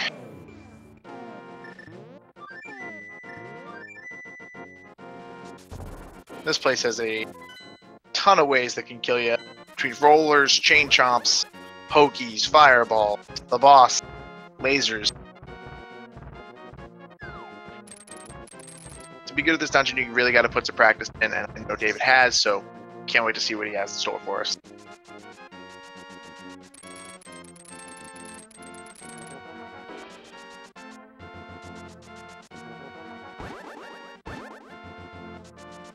A little bit of a trolley squirrel on that end.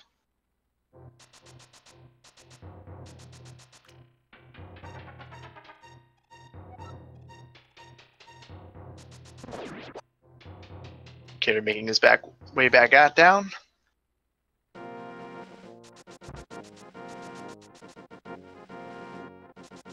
Gonna grab his hook shot and hopefully finish this dungeon nice and quickly.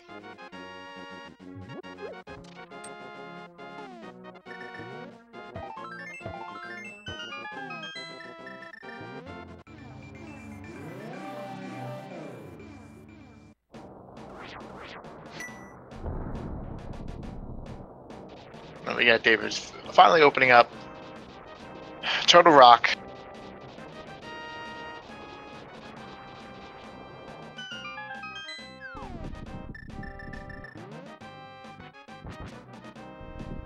Doing us the double slash for good measure.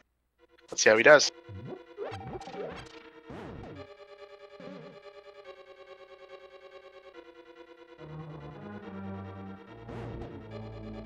David's going to be coming up into a pretty tight couple of rooms here. Fire Rod room is pretty straightforward, but the roller room, given that he got his fairy drop earlier from our prize pack, our Pokey prize pack, we'll see if he goes for the optimal strat in the roller room. Very nice switch to the hook shot. That is a pretty tight timing. Makes it look okay.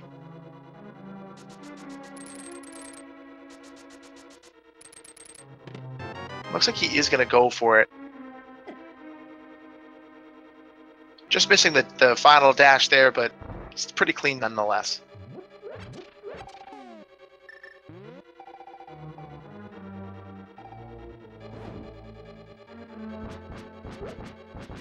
Now normally if you don't kill those two blue guards and that mini helmet earlier, this would be the Pokey that you would get your fairy drop on. They are all in the same prize pack.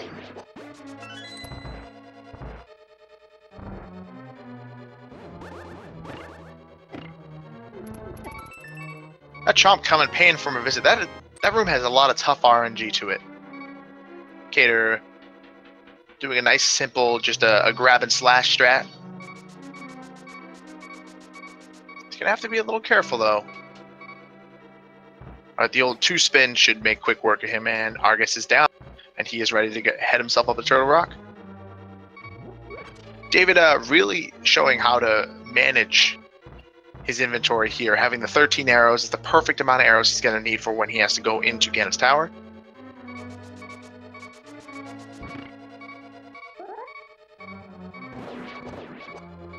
Doing a nice strat there, showing that he practiced his Pokey RNG. One of 4 RNGs in that room. You got to know them all if you want to have good times.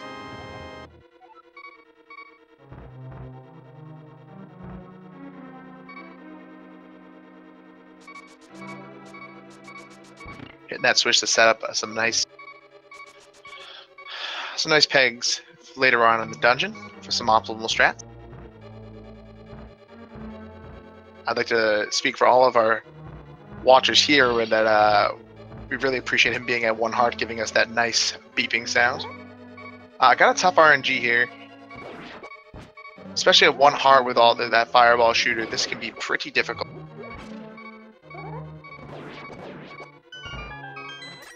Still does a pretty good job there given what he had and given his health situation. KrusKader heading up to the bomb shop here. He's going to be able to, because he got Crystals 5 and Crystal 6, he is now able for 100 rupees to purchase the big bomb, which will allow him to access both gold sword and silvers.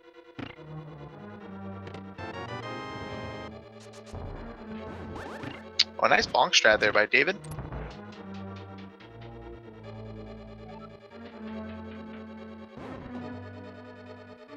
Now the optimal strat in this room over here is to take damage from the second fire bar. We're going to see if he's going to choose to grab some of those safety hearts on the right side of the platform here. Oh, he's choosing to go strong here.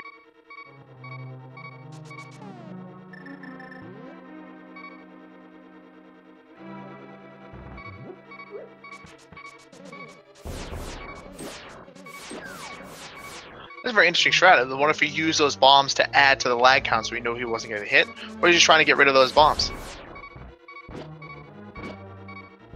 Watch out there, he does not want to take damage. He's going to use the back door there. So that's the case. In case he takes any death to Trinex or any on this laser skip, he will respawn there and he will not have an issue. A really good safety strat to take here. Proves he doesn't need it with the laser skip.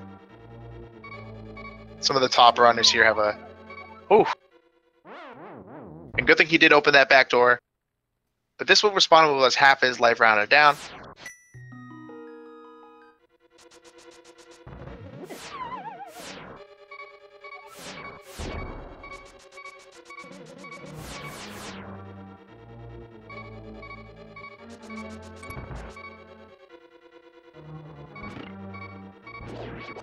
Meanwhile, KrusKader showcasing the ability to the strongest of the safeties, in my opinion, is getting both the silvers and the gold sword. These make very short work of some of the bosses that we're about to see, especially lift their weight and the Ganon fight. Heading into Trinex, any hit from Trinex will kill him, so he needs to be particularly careful here.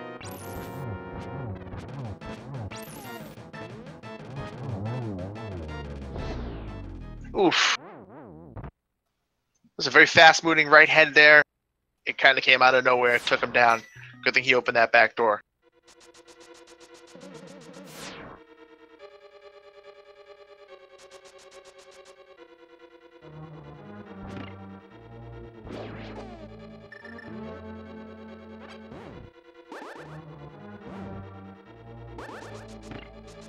Doing a very savvy cane dash again. Looking solid. Meanwhile, KrusKader went to go up and around to dodge that squirrel who came hunting for him.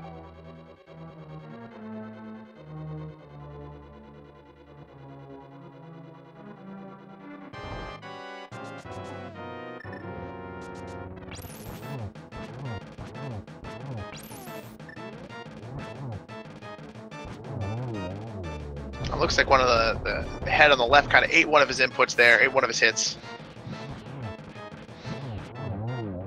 Making a quick work of that, the right head's done, and this is how it should be done.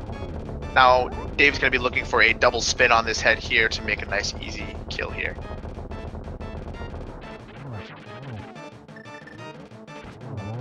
That'll sum it up. That'll give David his 7th crystal, allowing him to go into Ganon Tower, but we do have KrusKader right behind him, one dungeon behind. Just opening up Turtle Rock, going for his 7th crystal.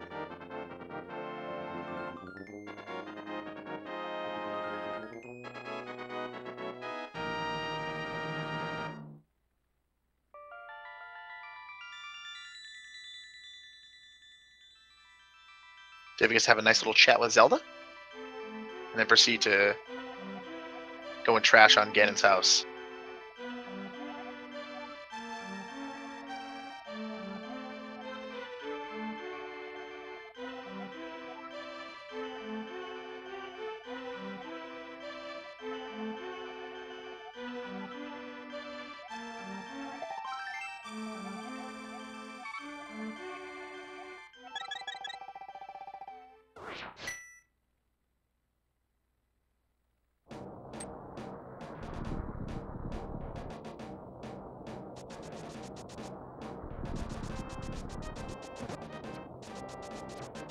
KrusKader kind of get a little rough on the edge for those spinning, but you're trying to use the hook shot for the invincibility frames, getting out of there, but unfortunately, one of those rollers spells his death. The fairy coming in clutch hit again.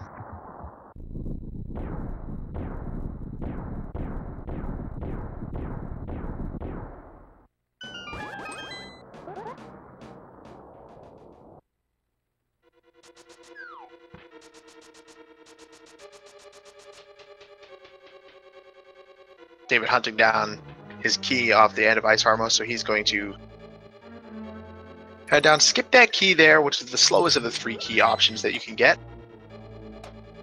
David opting for optimal strats this run for sure.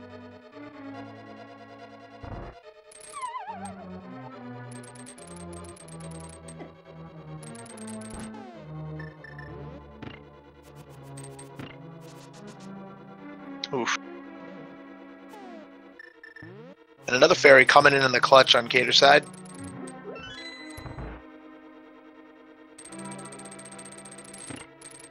Seems like he knows the strat there. Oh, wow, the double hit on there with the invincibility frames. That is a really tough death there. Those pokies, rather. Those Bow Wows were out for blood. They said, do not pass go. Do not collect $20.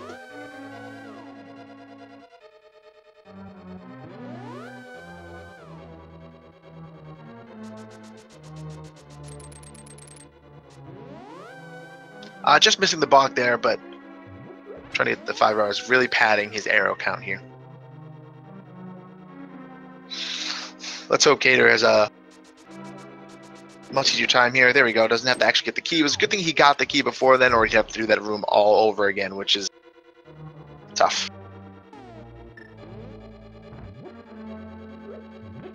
Given the 30 arrow count here, he's not going to have to pick up another set of arrows in the back of Ice Armos.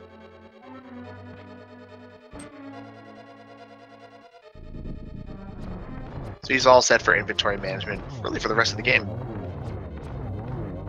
Odd stoppage in time there for Armos on ice.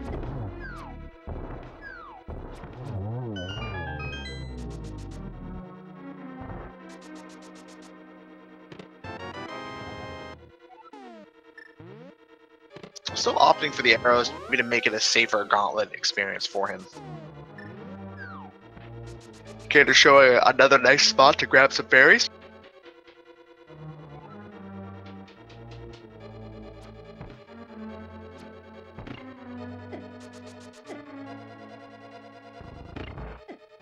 Oh, a nice map check to see what is going on in Turtle Rock.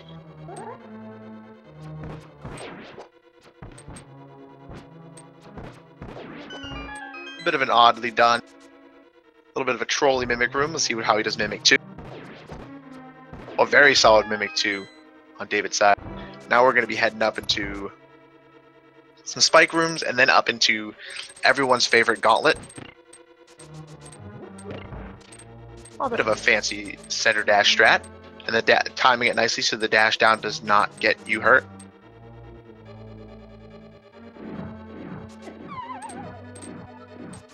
Dave's gonna kind of take his misfortune into something good because he got knocked down, but it was able to give him a nice invincibility frames to dash straight across. Using the refresh room here, maybe he knows that he has a little bit of time on his opponent, so he's going to slow things down, get a little bit of safe on here just to make sure that his gauntlet does not have to be redone. So I like the call there. Now, contrary to popular belief, sword beams in the gauntlet can be very annoying because the sword beams can cancel out your normal sword slashes doing a fighter sword level of damage. It can be pretty annoying when you think you're going to kill something and it walks back and throws a bone at you. And a Robin Hood-like shot of arrows to kill that last alpha.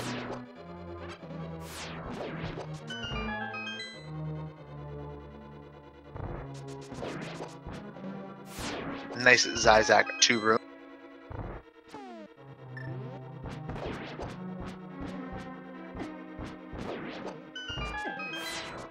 Getting bounced around a bit by the projectiles in that room. Now he's ready to go for his second land mole about.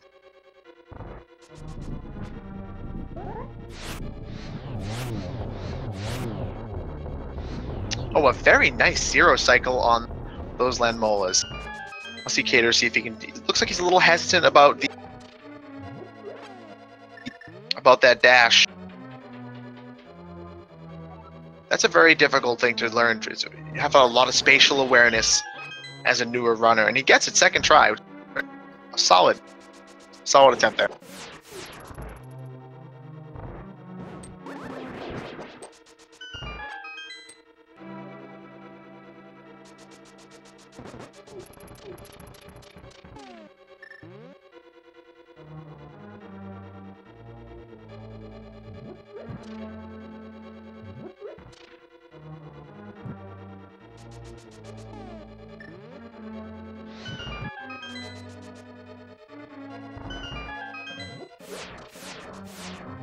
KrusKader trying to use his powder to the fullest advantage, getting another fairy to heal himself fully. Meanwhile, David is finishing up the very last spot here. He's gonna, since he didn't get the key on the torch, he's gonna have to either get the key here in Helma room, or he's gonna have to get it in the circle of the circle chest here.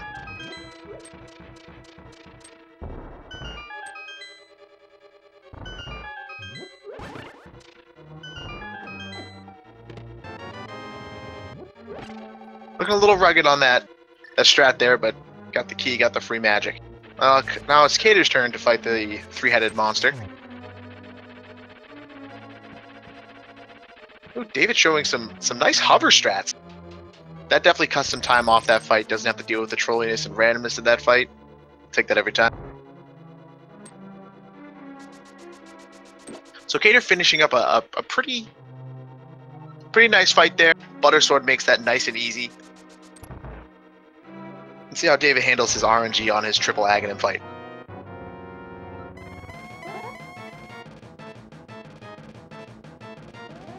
Some tough RNG here. Was a really odd pattern.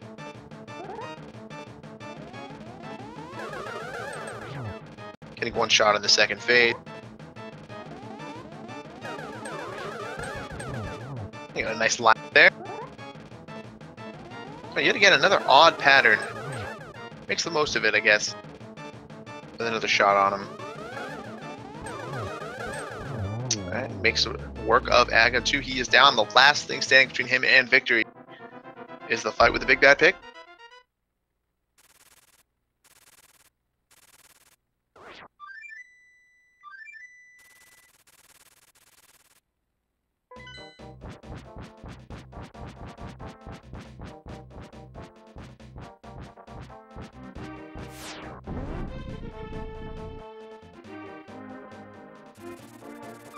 All right, now we're heading into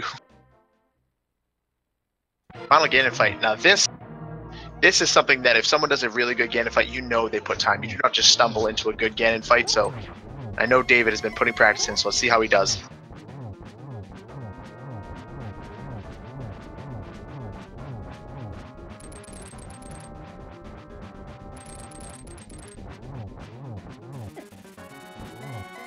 Nice solid one and one cycle. Oh, 1 and 2 cycle. Oh no, you missed that last hit on him.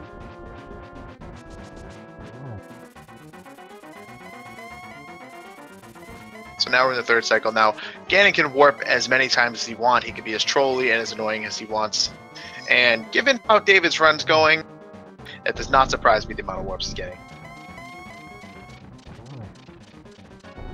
Meanwhile, KrusKader is putting his time into Ganon's tower as well. Going through the tedious rooms that required all the items you've received throughout your entire race.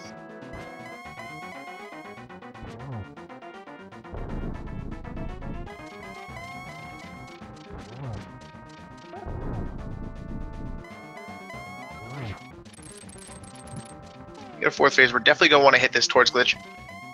A nice exclusive to this Japanese 1.0 card is that torch glitch.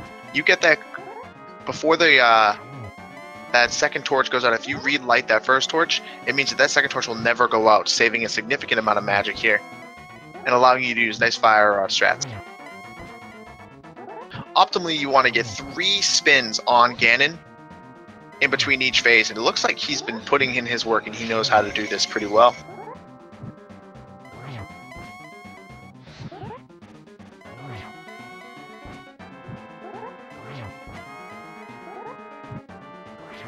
And that is it. Ganon is down on David's side. Some nice GG's in the chat for OhHeyItsDavid. Taking given all the trouble he had a very, very smooth final Ganon's fight. Coming in with an unofficial 149 flat.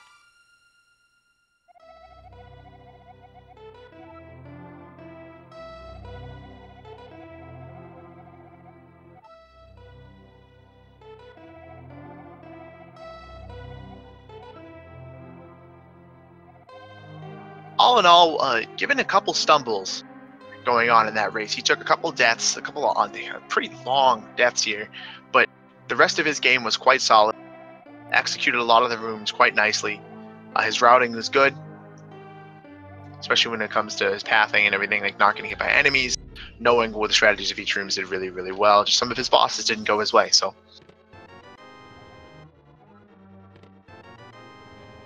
A really solid effort.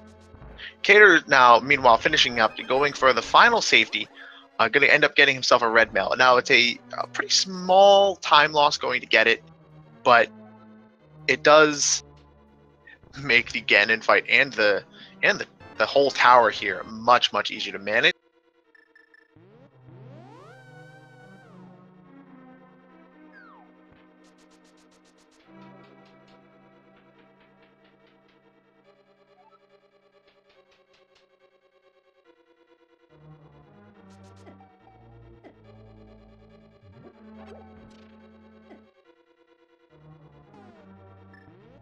Now Kader's going to end up using his powder here to do all that, and we're going to try to get David in here for a little discussion, just to discuss the woes of his race.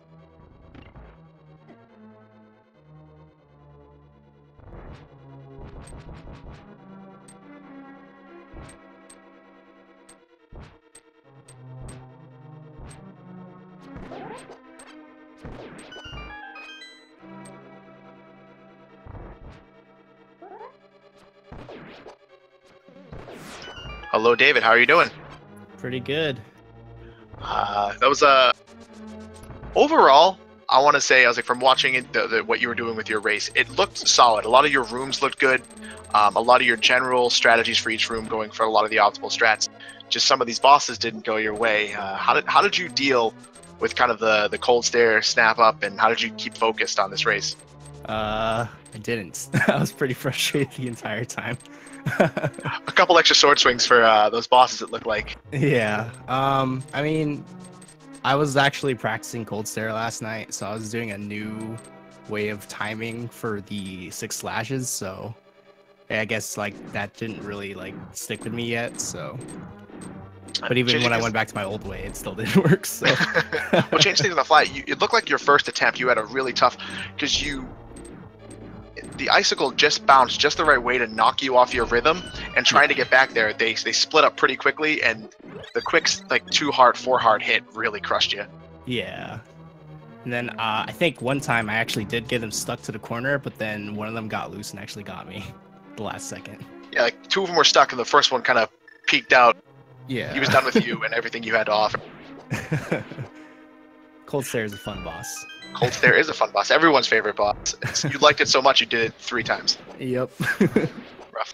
And then, so obviously you had a really, really good Argus fight after that. Just barely missing the 0 cycle. And we thought we were back on track. And then taking a tough death to Vitreous, it looked like you were trying to conserve some arrow count there. So you were trying to get the slashes in. What happened there? I was trying to conserve arrows there because I didn't know how many arrows I was actually going to be able to pick up. But then, yeah, I just ended up getting taken out. I was like, yeah, and then towards the end of that, I mean, you had a pretty clean GT, actually using the safety door there to help out. I mean, overall, I mean, I don't know what everyone else saw, but I mean, you got pretty frustrated, but it was a pretty clean run outside of a couple of boss deaths, but that gets you sometimes. Yeah. Right now, your opponent is currently finishing up Land Molas 2. He opted to go for a lot of safeties, given I think he's a little newer to the game, but so his boss killing was getting pretty close, given some of the snafus you were having, but overall you were able to beat him by about a dungeon. So GG to you, man. Well, I mean, he's doing pretty good, actually. I'm watching him right now. I was watching him the entire time. He was doing really good, so he's definitely going to get a PB here if he keeps doing this. Keep this up. That's definitely solid. Anything you wanted to say about your race? Anything you wanted to discuss, like choices or anything like that? Dark World's fun. Dark World is a very fun half. Yes. But yeah, other than that, I think this run could have been good, but I a lot of mistakes on bosses. I definitely need to go back to the lab and work on bosses again, apparently. So. I mean, at least you give you a signpost on what to practice. So yeah. This will be your second victory. This will probably move you towards the bracket stages, and you'll be able to go off. Your best race will be your bracket time. What was your best time so far in this tournament? I think it was a 131. I think around there. Oh, 131. That'll get you a good solid spot as well. And your PB right now is a 129. Yeah, 129. It's in some of these race settings, it's pretty difficult to get close to PB. So I mean, that's a pretty solid run. Hopefully, less deaths in the future for you. A little more luck, I think.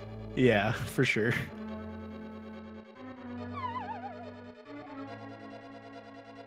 I was like, all right, feel free to stay with me and join me as we watch the rest of this run. Yeah. I don't want to tie you up too much. No, for sure. I can chill for a bit. I want to watch him finish. He had a little bit of a. Kader had a little bit of a trouble with the magic here. He's even with the half magic, he kind of ran out a little bit. He used a little too much in the Wizrobe rooms, so he's gonna get this extra pot, and it's gonna be pretty helpful. Oh, he's gonna make it. I know he's definitely gonna need to pick one of these keys coming up. So David, you opted for the little bit of an easier one, the Circle of Pots one. Yeah, I don't like doing the mini Helmstorms one. Well, the mini Hellstorm one, it's the one that requires you to take a point of damage. Yeah. And given that you take no safeties, every point can matter, especially when coming up with Aga. Yeah, I actually opted to grab the fairies on the way up to Ganon's Tower, so... Yes, because the gauntlet can get out of hand pretty quickly. And you had a bit of a trolley patterns on Aga as well. Yep. I was like, it's most like when it rains, it pours kind of thing. Pretty much. It's okay. I just got all of my bad run out this run. I'm gonna get a major PB coming up right now. Oh, that's how it works. Now, I like that your first attempt, you walked through Ice Palace, you made it look really, really nice, and then you decided to hover after that. What do you hold it back for us? You got to give the fans what they want. Generally, I don't like to hover because I don't feel super confident in a race setting. But I mean, at that point, I was just like, I just want to get through this already. I mean, you did showcase 3 hovers, and they were all flawless, not a single mistake on them. So, nicely done. All luck. Oh yeah, I'm sure those letting off. Everyone will tell you that's watch me do runs. They will tell you that I never get that first try. So. Well, that's what it was. That was this run. I wanted to showcase that you could do it, and tell all your friends that you shut their mouths. All right, getting a couple odd patterns here for Kader as well. Aga 2 has not been helpful for either of these runners. That red mail doing work.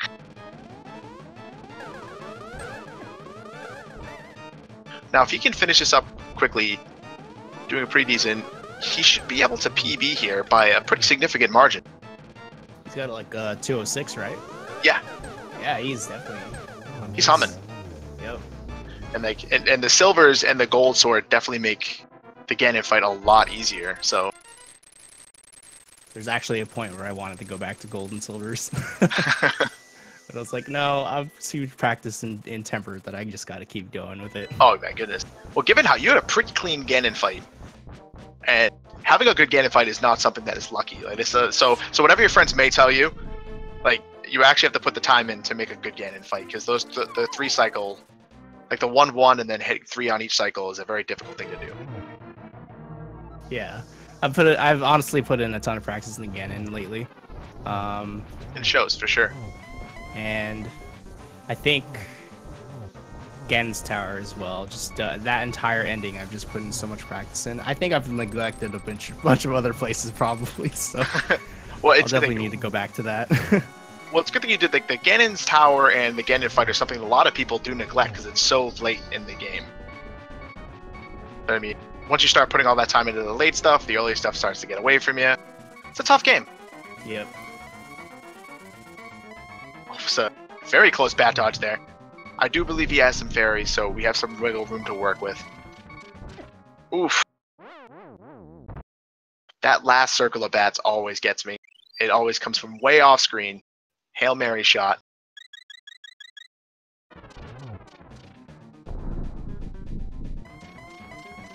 Oh. So it shows. Got a fairy, though. Yeah, he's been doing okay with the fairy, so he's been dodging some of the harder fire bats, but he got hit by the easy ones. Like, oh my goodness, showing off. Oh man, it's a good thing he has the half magic, so he's going to be able to. He's got to watch out for where this. Ooh. These fairies are doing work.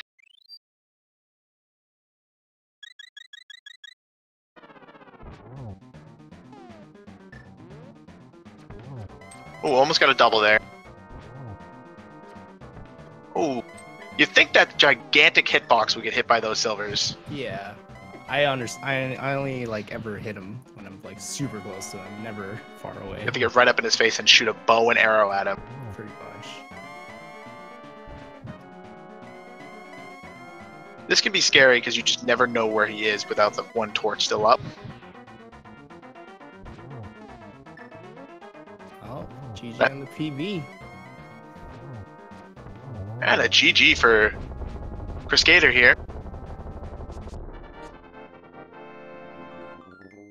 Kind of just wait for him to finish up to see this time here.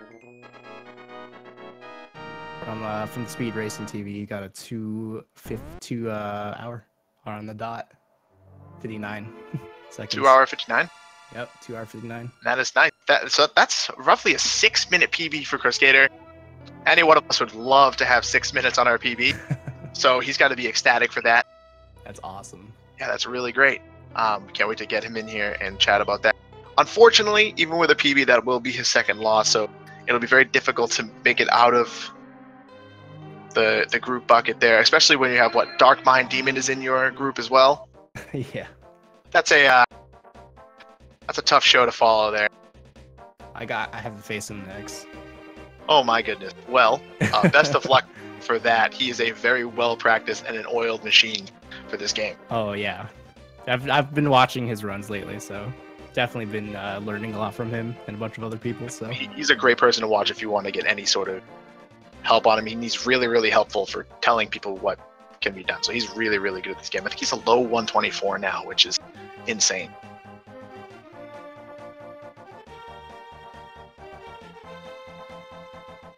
And we're just gonna wait for KrusKader to kind of shake off his nerves, his runs here, so we can get him in here and have a little bit of a chat with him before we speed this off to the next race coming up.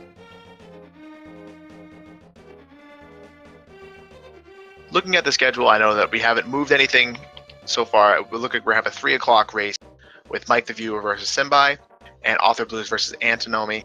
Not sure who's going to be on the mics for those things. I'm not sure if it's going to be combined. Tentatively, we have the first race on Speed Gaming 3 and the other one on Speed Gaming 2. But that, given the situation today with how many races are going on, we might be combining those. So watch out for more information